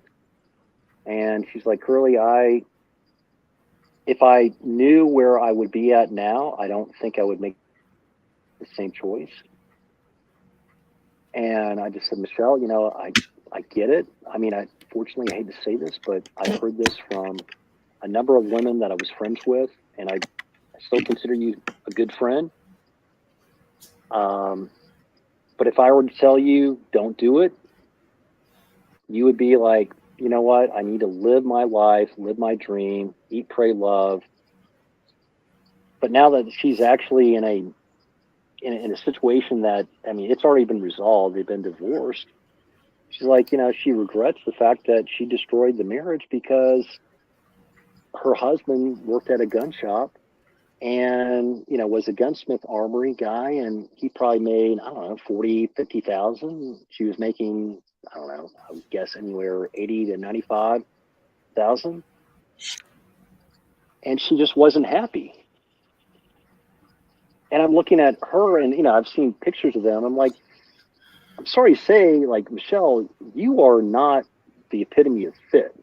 Like, you're like, she's like, oh, I know, I need to lose weight. And you're like, hey, to the same construct, your husband is overweight as well. But you guys met in college, you created a family, you left because you weren't happy, and you thought that it would be better on your own. Not even, it wasn't a matter of monkey branching, which many women do, we all know. It was just, you didn't think about the impact that would have with your son. I mean, his son is, I mean, she shared this with me. She's like, yeah, he's reticent to get involved with any woman. He was in a relationship with this woman that GED, he was a STEM major, going into robotics. And she tried to baby trap him. Thankfully the baby didn't come to fruition. But I'm like, this is the issue that, or the evolution of families and marriage today, where we don't have men leading the household anymore. In fact, if anything, there's an incentive for women to go, I don't really need him. Even if I'm at my lowest point, I can get Section 8, I can get WIC, I can get certainly a divorce settlement, a payout. I don't really need a man. And frankly, she's right. She doesn't need a man. Exactly. So, in the spirit of that, I would say that if she doesn't need a man and the system has incentivized her bad behavior, uh, I don't think that this situation is going to continue for a long time. I mean, in regards to long term capital gains, as we call it, there are no long term goals and objectives to be accomplished and achieved. These are like the last days of the Roman Empire. As much as people Yep. like to lament the fact that, you know, no, this too shall pass. Humanity has seen worse wars, raping and pillaging, and floods, and this, that, and the other natural disasters. I mean, what's more disastrous? So I always point out this question to the audience that if we tally and if we try to add all of the number of casualties that have been done by men and conquerors of the world like Genghis Khan and others across the world, if we count that and summarize it into a tally of, you know, some millions or hundreds of millions of people,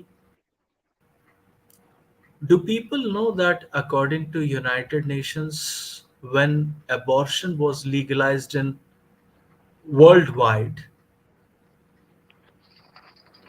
nearly a billion children have been aborted till date? A billion of humanity, both men and women, have been aborted, killed mercilessly because of the very fact that a woman could get away with that sort of adventurism. Now, if that is the case, and you didn't even allow your own demography to continue, what right do you have to turn around and say that, well, this is not my problem. Men, you, hey, you, Mr. John Doe, over there, fix it. How is he going to fix it? And why does any John Doe has to do the heavy lifting, or as our greatly revered Mr. Reverend Jordan Peterson says, that a man has to raise himself by the bootstraps, and he has to, quote unquote, and here I am paraphrasing, sacrifice himself for the greater good of the society.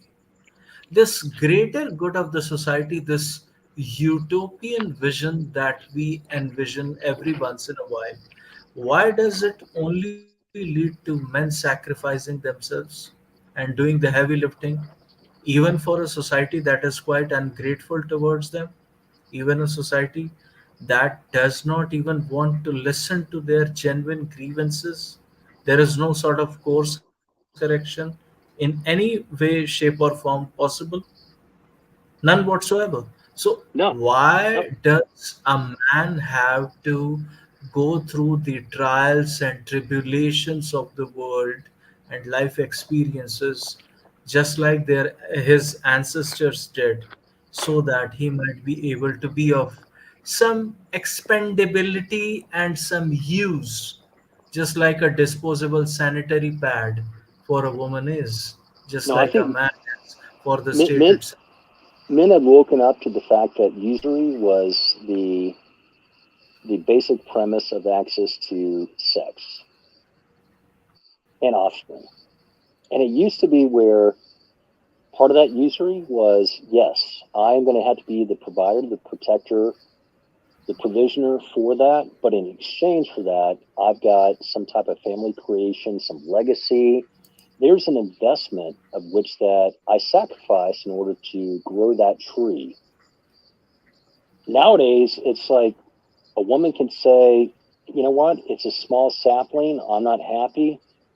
I'm going to take all the sprouts, all the tilling that you did, the creation of that fertile plot, the family, the house, the income, the provision, the protection. And they can just say, you know what, I'm just. So, on the one hand, I look at social media, the advent of TikTok, waking up men to see that women, I'm much like, along, maybe I'm black pilled. I mean, I think I am. And I kind of agree with Aaron Clary where women didn't really love men. They looked at, a means to an end, I mean, much like the you old adage of men love women, women love children, children love pets. It's just, that's the way it is. well, I think you should read a book written ironically by a woman herself, a pediatrician as well as a psychiatrist from the 70s, uh, named Dr. Esther Villar, and Oh, her yeah. book, The Oh, yeah. Manipulated Man. Yep. Yep. So, And Aaron just Pizzi. yeah, Um, Erin Pizzi and all these people. So, just to quote one line from her book, she says, when a woman says to a man, I love you, what she exactly means is that you are actually quite a very good workhorse. yep. So, Yep. if that is the case, why do we indoctrinate and brainwash our children into believing all these Frankie Valli songs like "You're just too good to be true, can't take my eyes off you"? You know, the it is so enticing, and it is such a great brainwashing tool to use songs like "You'd be just like heaven to touch," even though she has been touched by over 200 guys in a college Because semester. Contriver, I But think that women are no, no, raised to no. be Here, pragma love, and men are raised to be eros in love. Like, there's one that loves Well, men are idealistically. human doings There are and those women that are live. human beings. Yeah, yes. Agape, yeah. Well, agape is a Yeah, completely, I that's a remember. much higher love. That's like a godlike love. Yeah, Like, you love, like, yeah. God, Well, Jesus, th- and, or, yeah. th- So, what I'm trying to say is if that is the case, why we lie to ourselves, number one, as men, and why do we lie to our own sons? That love is this some sort of, you know, uh, supernatural force that is being shown in movies and dramas and this that and the other, just like Romeo and Juliet. I think if people would research more on another Shakespeare play written called Taming of the Shrew, yep. it would be much more helpful to a young man when he would be quite red pilled from the start, Well, yeah, isn't like, it? like comparatively, Taming of the Shrews compared to Romeo and Juliet. Romeo and Juliet is that Disney fairy tale that many women, well, I won't say many, I would say most, and most men have that same aspect. Taming the Shrew is more of a red pill, you know, it's a, it's a, it's a recognition of what one sacrifices, the other must receive and then give in return. Does that make sense? Or, um, I mean, there's always been the expectation of men to do their traditional roles. And really only until the 1960s, maybe late 1950s, certainly 1960s, where that flipped, where men are still expected to support their traditional roles, but women should have options because they've been oppressed.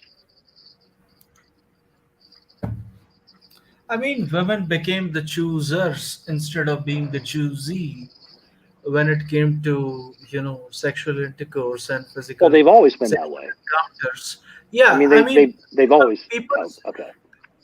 people say that all these pickup artists and all that, it came in the advent of second wave bra burning feminism when Hmm. women under the authority of, shall we say, the contraceptive pill that was invented so that women could have had as much as body count like these hippie women who were going crazy with all these STDs and everything like syphilis of all or genital herpes. Uh, what I show them is the example of the last days of the Roman Empire. Women were as promiscuous as today. Women used to, in India, by the way, most people don't know if you take a herb as a woman who is expecting, you would Yeah, have a could cause abortion or miscarriage. termination. Yeah. Yep. Miscarriage. Yeah. By taking a herb which is poisonous, it could cause you a miscarriage, and this Yep. has been well known in India when you know they were not under the modern medical science 10,000 years ago. This is a well known fact in India regarding the history of historicism of this very herb, that it is so poisonous that it causes women to miscarriage, because women used to take it for miscarriage as well. So Roman Empire, women used to abort their own children without any remorse and without any modern medical equipment, which was designed by men as well for women. So we, Yeah. That herb was Carapachita or Cara. God, I can't remember the name. Carachapita. It's the got name of, but yeah, I mean, look, I mean, women use that with their cycles. They baby trap men. Again, high value, and again, it all goes back to just basic demographics where women populated more, almost twice as more than what men did. And of course, mother's baby, father's maybe, who knows, who the offspring was. Kind of ironic that France still has like DNA cannot be performed without a mother's consent. Same in Germany In and India as well. In India as well. India as well. Yeah. The most populous nation of the world can't conduct a DNA test on the child without the permission of the mother. It is a crime, and it is punishable offense Is that with based six on months province term. or because I would love to know, like, Six, I mean, is yeah, that throughout six. India? It's not like just Yes, province? yes, yes. Okay. No, through all over India, because it is, look, just like you have a multi-billion-dollar divorce industrial complex in your country, and out of court settlements is also a thing. That is how the things are in India, because we are also governed by the very same English common laws, and we have, at least in terms of civil and criminal laws, we have uniformity all across the country. I mean, if a crime has one punishment in one state for 1 year imprisonment, it is not going to be reduced or increased in any other state. So, uniformity is there in law in India, from Delhi to Mumbai, from Kashmir to Kanyakumari. It doesn't matter. So, hey, curious, contriver, like, whole adage, like alpha fucks, beta bucks.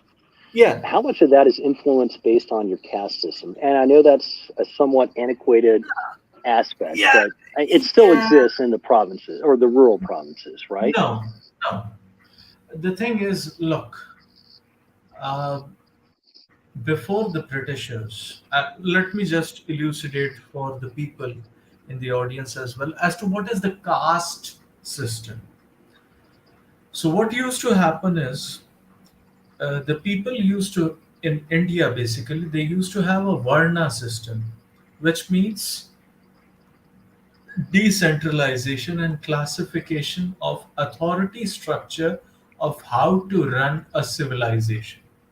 In that, you would have some sort of uh, priesthood, you would have some warriors, you would have royalty, and then you would have merchants through barter system or anything, and then you would have commoners, the bloody commoners, whom we know by other epithets like the subalterns or something like that, which was also ironically invented by an Indian feminazi, a chain smoker who goes by the name Gayatri Spivak. I don't like her. I don't like that bitch. And she has been doing far worse damage in America and in India since the 80s. So that is the case. So the word caste, how did it came into existence? When the British cartridges were shined with beef, and India has an affinity of not eating beef because they worship cows for whatever reasons unbeknownst to the rest of the world, and they wanted to christen the land, do some sort of soul harvesting since the days of the Goa Inquisition, which they failed because of the nationwide struggle. Uh, what happened was the ascetic monks that used to be just like some a yogi, or some monk is sitting on the top of an Himalayan mountain in sub-zero temperatures like minus 50 degrees Celsius without any clothes, just a loincloth shrouding his genitals. That used to be the case. So when all these people came to know, everyone celebrated them coming down from the Himalayan mountain range, and with sticks, stones, and without any firearms, they started an an undeclared and unorganized mutiny against the British Indian Army and the Britishers themselves. So that is where the policy of divide and rule, which in the transatlantic cousins know as divide and conquer, also came into effect. So what used to happen was caste means basically just your bloodlines. That if, but what used to happen earlier under the traditional Indian Varna system is, if you are a warrior or if you are a royal, you could become an ascetic monk and a drifter, wanderer of the world as well. And the greatest example to that would be Bodhidharma, who traveled to China to establish the Shaolin Temple itself. I mean, that is a crystal clear example of, he was actually a prince of a kingdom, Prince Pallava, but being one of the direct disciples of one of the 12 direct disciples of Lord Buddha himself, he became rebellious that I don't want to rule over a kingdom, I want to serve humanity. And the way I would do is I would teach them about meditation, Zen Buddhism, this, that, and the other, the whole 9 yards. So he Stoicism. traveled to China and established the Shaolin Temple of Kung Fu over there in China. Hmm. So it was a prince, a royalty, a warrior who did that. So that is how uh, diluted the definitions were. That, let us just say, for example, if you are a merchant or a commoner who is doing some odd jobs, he could be a warrior when the time comes. So the British wanted to avoid all of this. Okay, and he's gone. But just to answer that, the Portuguese were the first to actually colonize Indians before the Britishers and the East India Company came into effect in 1648. So just to, and they use the word for Varna system, which the Indians used to, adhere to, VARNA, Varna system. They instead started using the word casta. In Portuguese, it means something else, which mean, okay, let's do, okay. So Portuguese were the ones, just continuing from the story, Portuguese were the ones who colonized Indians first before the East India Company came into the picture. And that led to Goa Inquisition and this, that, and the other, whatever, because they were Catholics or something like that. So Mandy, Hmm? yeah, I can't hear you guys. I'm gonna exit. I don't know Okay. what's going on with we can hear StreamYards. you. Let me try this again. Okay. Okay, I have to hold on to the story. How much of iced tea you are going to drink, lady? I'm on Is my this the third third cup. glass? Yeah, but it's Oh, been 3.5 hours. okay. Now I can understand. Yeah. I just had my my eating chicken avatar up because I was having chicken. Had some lunch. Good old chicken. Good old chicken. Hmm.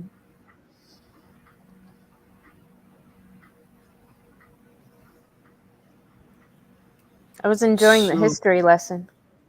okay. Yeah, but okay. So, can I share my screen right now? Just a second. Till Mr. EWS comes, I want to show you something Hmm. that would be much more relevant to I have another clip This is, to share too, by the way. yeah. I mean, whatever you want to share, share it. But after you, please listen to this one because Hmm. I would give it to you and share in the private chat as well as the Discord. Employment Law 101, Employee Terminations. And this is Hmm. about an employer's handbook. Okay. So they are perfectly, uh, you know, outlining that they are siding with the employer instead of the employee. So, by Mr. Michael Kelsheimer on October 30th, 2013. Who, what, why? Who does it apply to? Any employer faced with letting an employee go. In this edition, I am taking a break from my regular format to pass on advice about handling terminations. Are you able to read this? Hmm. Okay. So, before the termination meeting, there has to be a meeting before your termination, right? Mm. Plan when an employee humiliated during termination is much likely to feel the desire to seek revenge by suing fire on shoulder hours at the beginning or end of the day when fewer people are around. Don't fire an employee on their birthday or adjacent to a holiday. Plan where it is usually best to pick a private place on neutral territory. That way, either side can leave without a problem. If you do it in your office, you are trapped if they won't leave. If you do it in theirs, it will be much more uncomfortable for them. Plan for any security reasons. If the employee is particularly volatile, it may be appropriate to warn building security and have them on standby. Check payroll. Does the employee have any outstanding loans to the company or borrowed vacation they have not yet repaid? Company property, laptops, uniforms, company car, cell phone. Limit computer access. Complete documentation. Read this. Be sure that you have documented the employee's file for all the factors and reasons that support separation. That includes the show cause notice as well, which I just mentioned. Be sure the documentation is consistent with your employee handbook. It is consistent with your employee handbook. No, Hmm. that has not been our case so far. So, in a way, I would be giving it to you right now, the entire article in private chat as well as Discord. The bloody stream yard. So, where were we? Okay, so this Can you hear now? is TWS? so what? Yes, sorry. Yeah, yeah. StreamYard keeps. Okay, fine. Yeah. So, where were we? We were when 1857 revolt happened, and what happened was the Portuguese started calling the Varna system as casta because it is a Portuguese word, and Portuguese were the ones who were the first to colonize Indians much before the Britishers did. Uh, much before the East India Company did in 1648. So, apart from that, what happened was Casta was made rigid after the revolt of 1857 because it was a loosely unorganized revolt without any firearms at all against the British Indian sepoys as well as the British officers.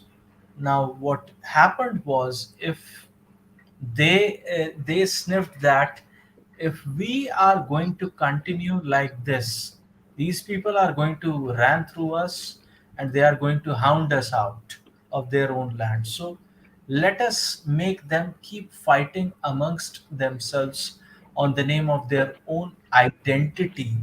And this is what is called as divide and conquer in American idioms. The transatlantic cousins of yours used to call it a theory called divide and rule, because they have the Indian kingdom to actually rule. That is why they used to say the sun never sets on the British Empire, because even the God couldn't trust the English in the dark. So that is the case, and that is how the caste system emerged. And it was so rigid that if you are a merchant, you can never be a warrior. If you are a commoner, you could never be a merchant. If you are a royalty, you could never become an ascetic monk like Bodhidharma, who established Shaolin Temple.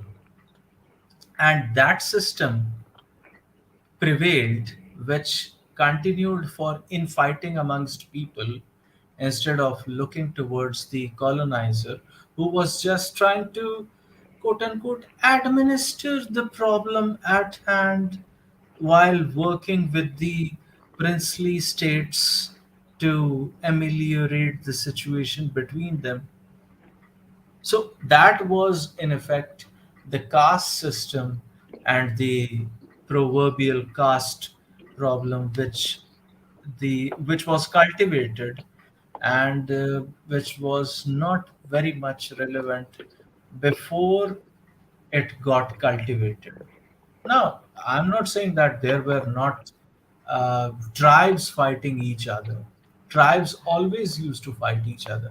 I mean, in Africa, the Zulus and Bantu used to fight against each other, and that these are warring tribes.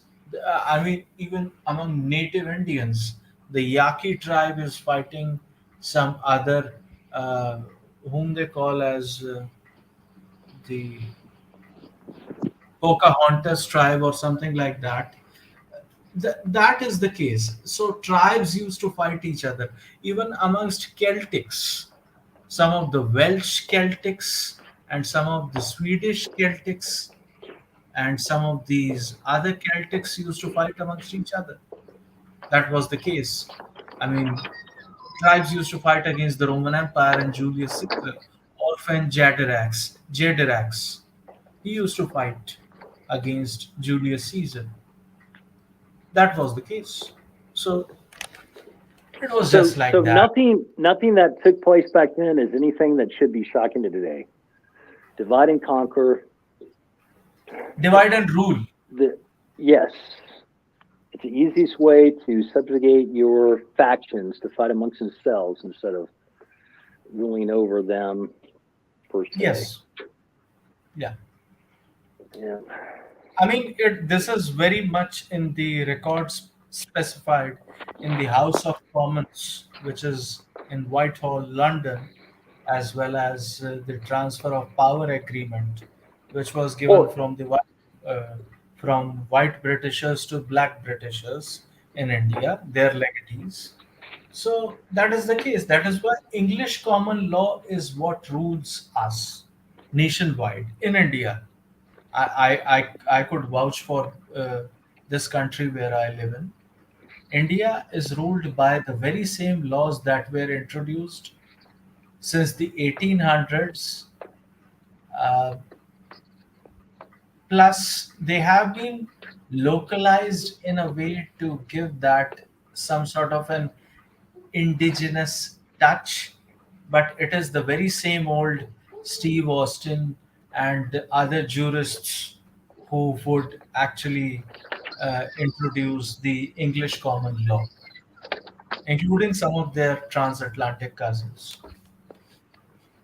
well, and what greater way from us to transition from that caste system to where now it's just like basically men and women.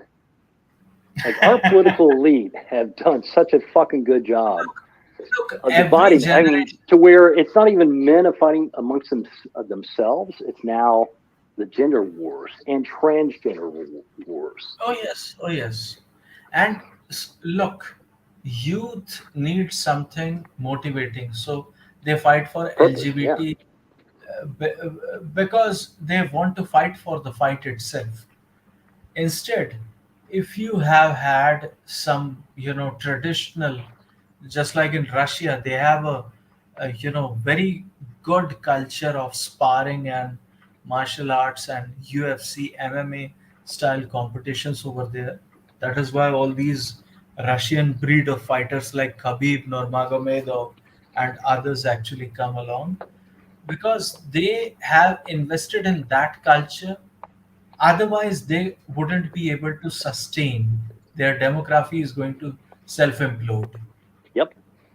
So, if that is not the case, then why don't we try to give a positive direction towards the masculine tendencies of a healthy, able bodied male? We don't do that because we don't care about him in the first instance. Well, there's such a headwind. I mean, yeah, it's one thing to say that we should promote positive toxic masculinity, but we're at it. There is We're at a nothing precipice of toxic about which, it. huh? What's that? There is nothing toxic. Yeah. No. I'm quoting that. I should probably put in air quotes with that, but the whole basis of, I mean, all right. So there was a discussion with a neighbor that I don't know if she's a feminist or not, but I'm like, if you look at the attributes of which that a male that you would consider yourself worthy to engage with, to either entertain or look at a potential relationship. Part of that would be you want a man that's not a fucking dusty, that's like like the modern equivalents of a black woman's perspective of a man, not even just a black, but any woman, like, she doesn't want anybody beneath her, right? So you want somebody that leads, has stature, status, has provision, means to fund you and our potential offspring. How is that not different than what patriarchy represents? So you basically outlined you prefer a patriarchal man, but yet you're going to denigrate him because of your preferences and what you've been told by mainstream media. Like, Look, you have to consider women equal, but then depending on the context, it really is subjective, depending on the look, situation and I would depending tell on you the Hold why it on. is subjective. Hold on. Yeah, I just want to add something in there. It's not mainstream media who's pushing this narrative. It's radical lesbian feminists that are trying to destroy man because they're literally competing for them on the sexual marketplace. It's That's true. them that's pushing this narrative.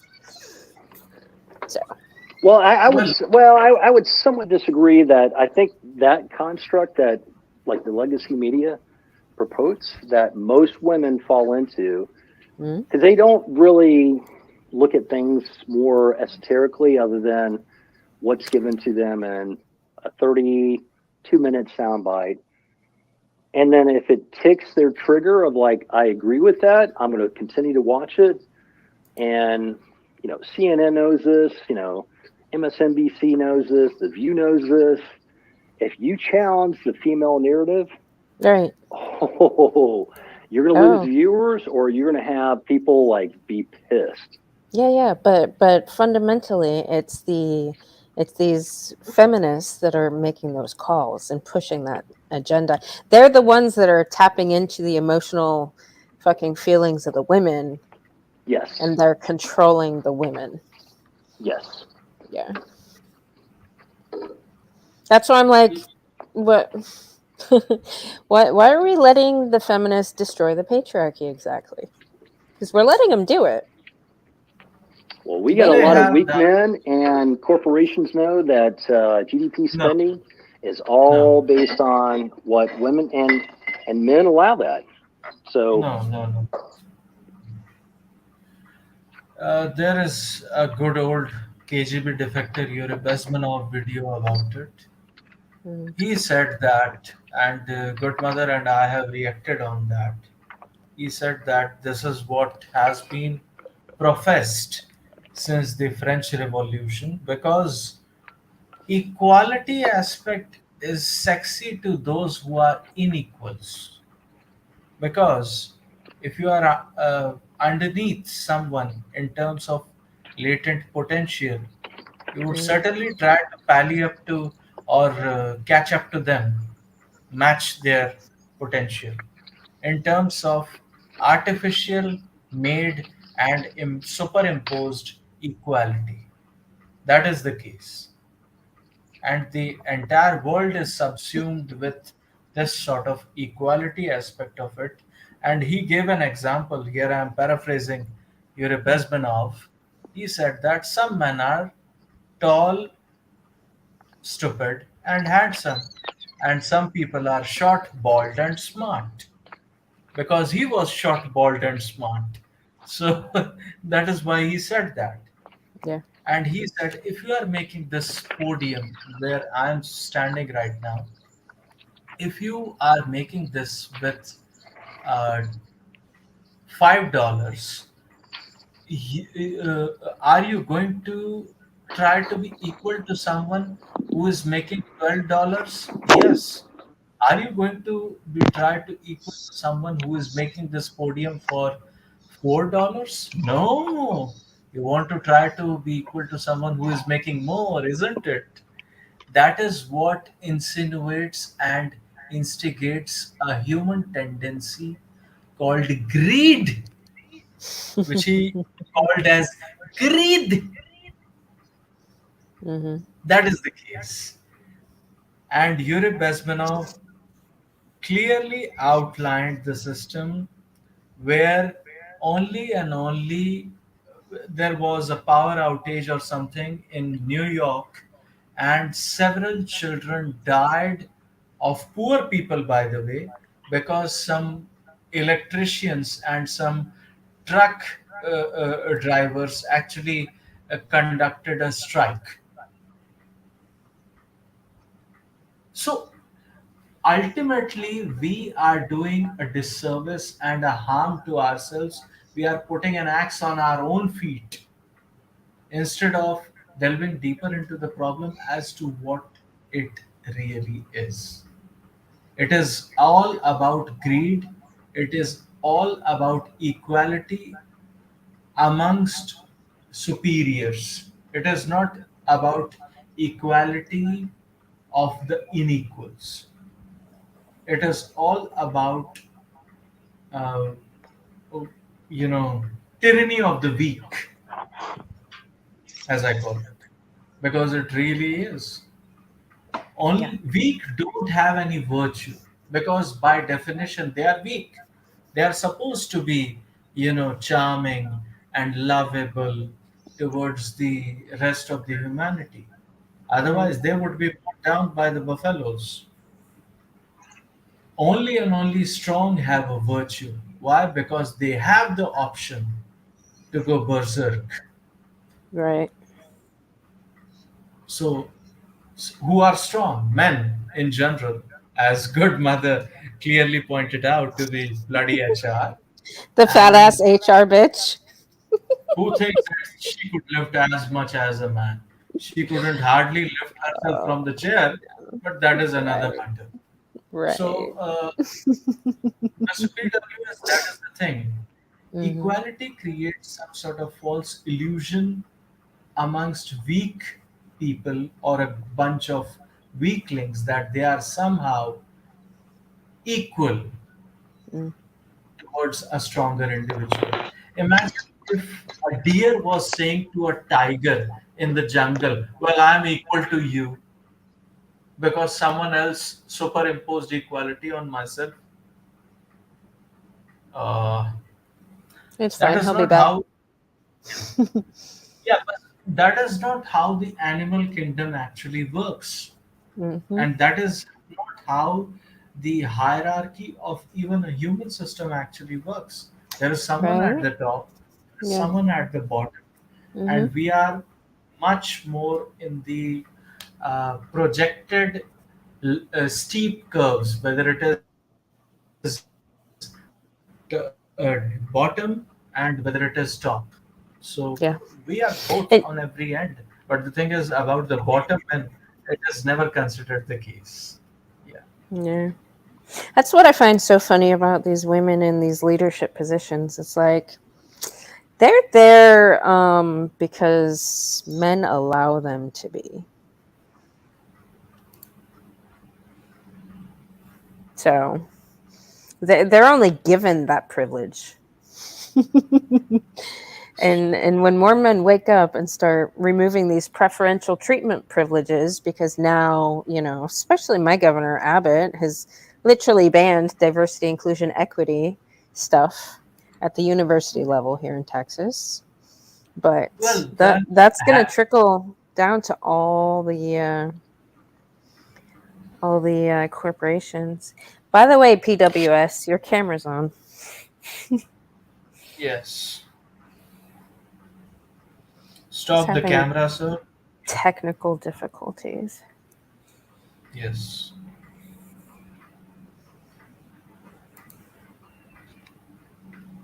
So is it only at the university level, not at the workplace level? Mr. PWS, please close your camera. We're not letting you up until you do.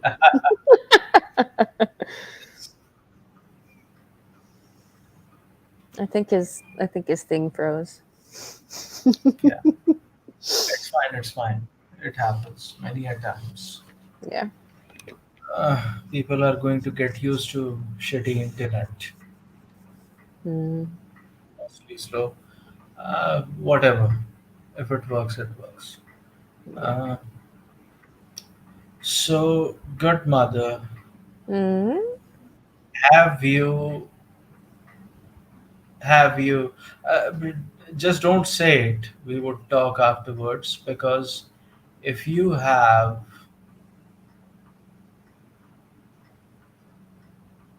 okay, let's talk afterwards, because that is not going to be the case.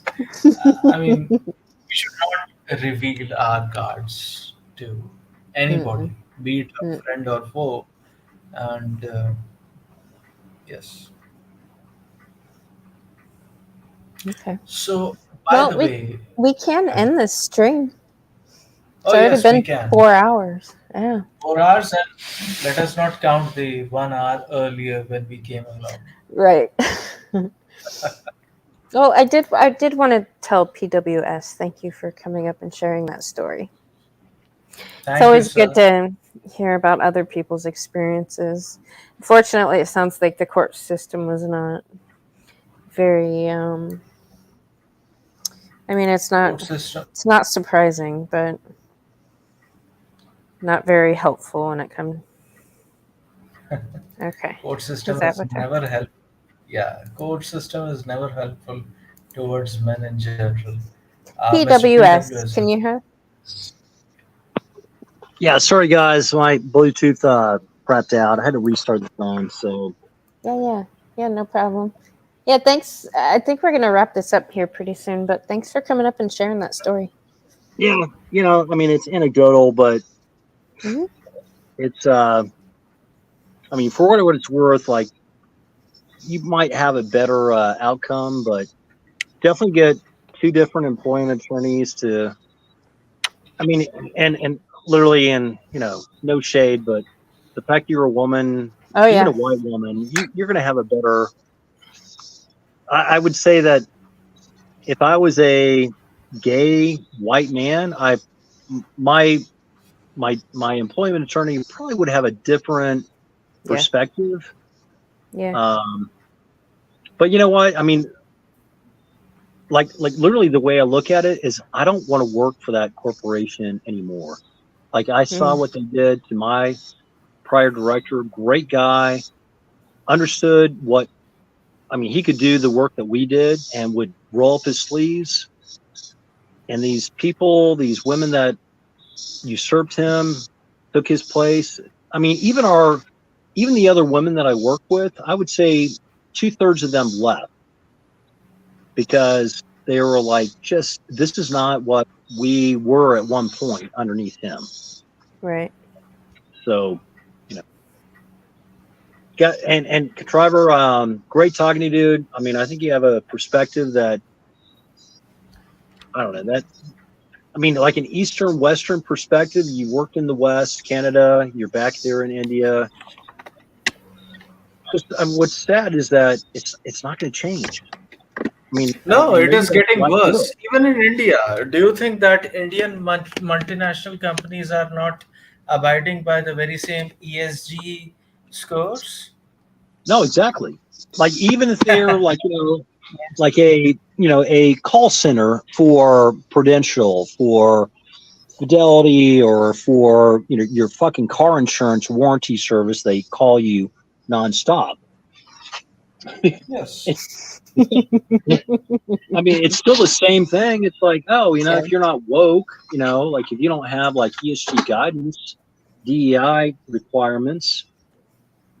I mean, that's why, like, and Aaron Cleary talks about that number of manosphere channels. Like, figure out how you can live minimalist, how you can be on your own, multiple income streams, and just like live away from what our fathers had to live under.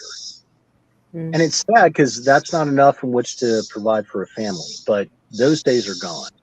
And I really feel for like Celestine. Like she's been on your channel there. Good mother. And yeah, I feel for women like her. Like I'm a traditional woman. I recognize the value of a man. I want to have a family. I'm going to respect the authority that he provides and provides our family protection. But I mean, even if she is a good woman, most men are going to go, but it's not that you will, it's just that you could. So why invest into a game or play a game in which that the ultimate outcome, depending on what that player's predilection is that they're going to go, yeah, you know what? I'm going to just, take my Monopoly money and run home. I mean, it's sad. I mean, it's so Yeah. far different than 20 years ago, Right. 30 years ago. Yeah.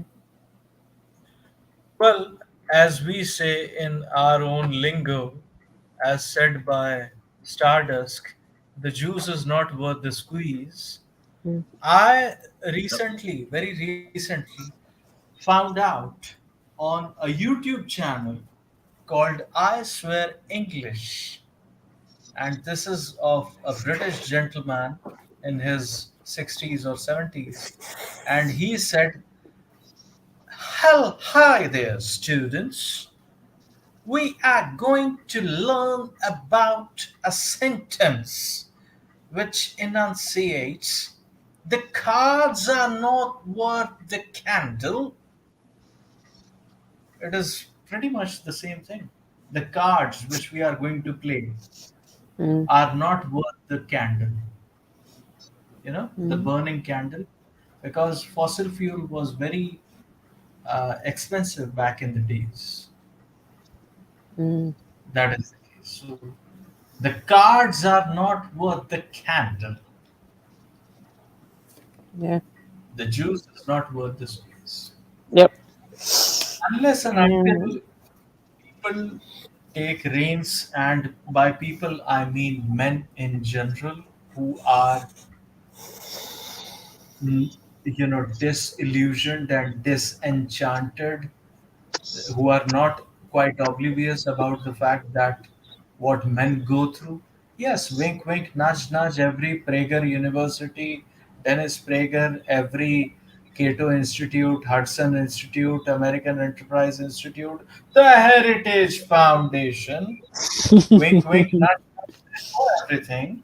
It is Mm. for a different matter altogether that they conserve nowadays second wave feminists and lesbian feminists and Mm. radical feminists. And all the other, the whole 50 Shades of Feminism, because they just oppose trans. Now, the thing is, if you would oppose trans, then you would be on the wrong side of the progressive history, because we would not reach the ultimate progress that we have made, men as women and women as men.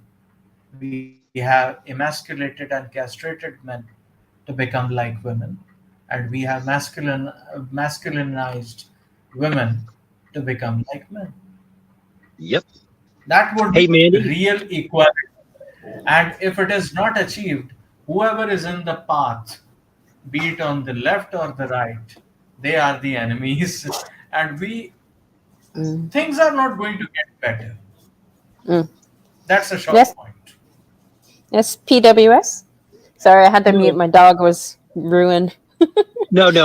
Mandy, I would love to hear the people, the women specifically that were Mm. in your camp, or what I should tailor that you thought they were in your camp, and then find out how this all came out. Oh no, no, no, none of them. No, no, no, no, No, no. Okay. Well, no, yeah. no, That no. I, that yeah, no. Yeah, I'll send you an email. I'll kind of give you the rundown. yeah. Which is which is sad. Like Yeah. my own personal anecdote as well. The women that I have been quote unquote friends with for 5.5 years, I don't Hmm. fucking talk to them because I mean they Oh, were willing to throw me under the bus. yeah, yeah, yeah. No, okay. So I do have a network of women in my community that I'm very well connected with.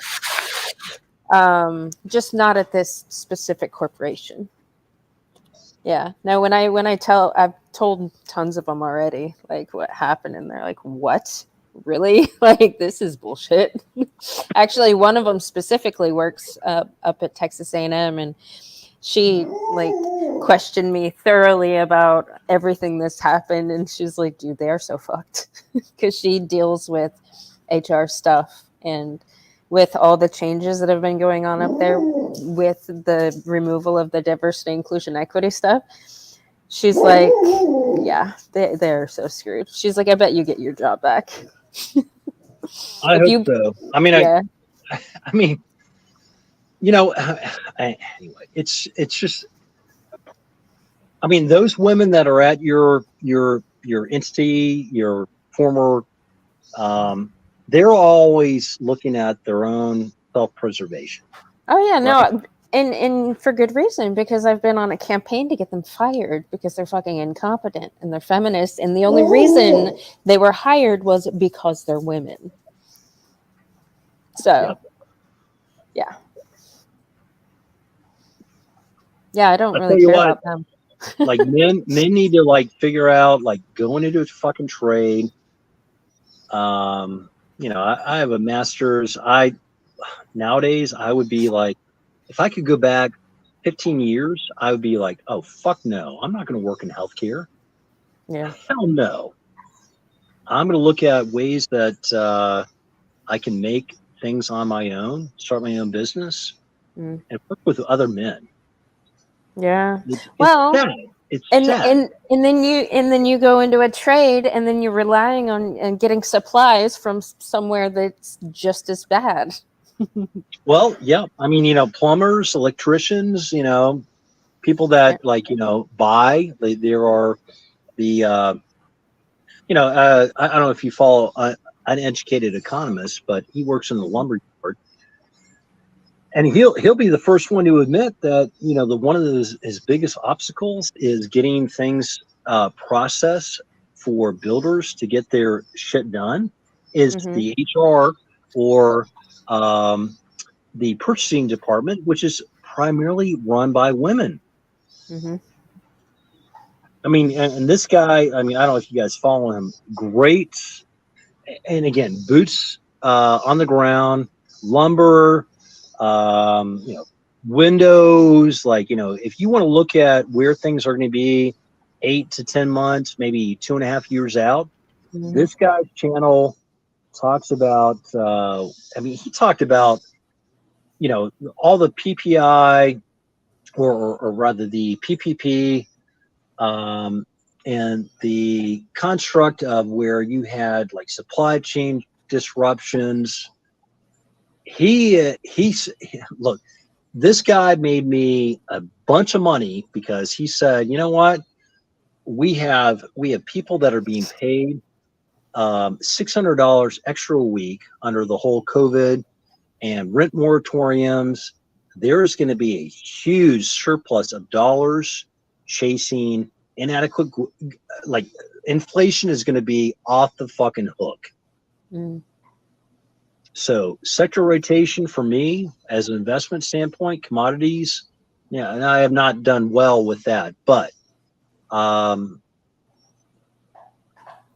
anyway, I'm just like, you know, if Bandit was on here, I'm like, I would love to talk to him about commodities, WTI, UNG. You know, yes, it's taken a fucking bath blood, but I think, you know, Nord Stream pipeline blow up. It's going to be like people. All right. So my take on this is we are still in the halcyon days where women and men would provide for them. That's changing. Certainly, we've seen that demographic change. But when you get into where actual demographic changes take place, where the baby boomers are downsizing, you have people that are taking money out of equities and putting them into bonds or cash, and nobody's going to be floating the reverse mortgage and the repo markets. It's going to be a fucking free for all. In fact, I mean, BlackRock has already, you know, acknowledged that they're exiting the equity markets. So, like for those who are still listening, like I would be 30% cash on the sidelines. I mean, you can literally get 5.5% money market. You can withdraw whenever you want to. Long term, you might get 5.7, which I wouldn't do right now. But it's, I mean, like whenever the markets go down, people make money on calls and, you know, puts, calls. It's just, it's so, you know, anyway, it's so upside down right now when you had the yield inverse curve between 10 and 4 year. When you're paying more money for a 4 year versus the guarantee for a 10-year bond rate, that alone should tell you that the economy is in trouble. And that's not been static for at least 18 months, which you would think the inverse, like, you know, you're going to pay lower for a 10-year versus a 4 year. And now it's completely upside down. Anyway. Yeah. It's, yeah, you and Bandit should have a stream about that kind of stuff and break it down. Because there are quite a few things that you said that I have no fucking idea what you're talking about. Well, I would agree with probably 90% of what Bandit says. Yeah.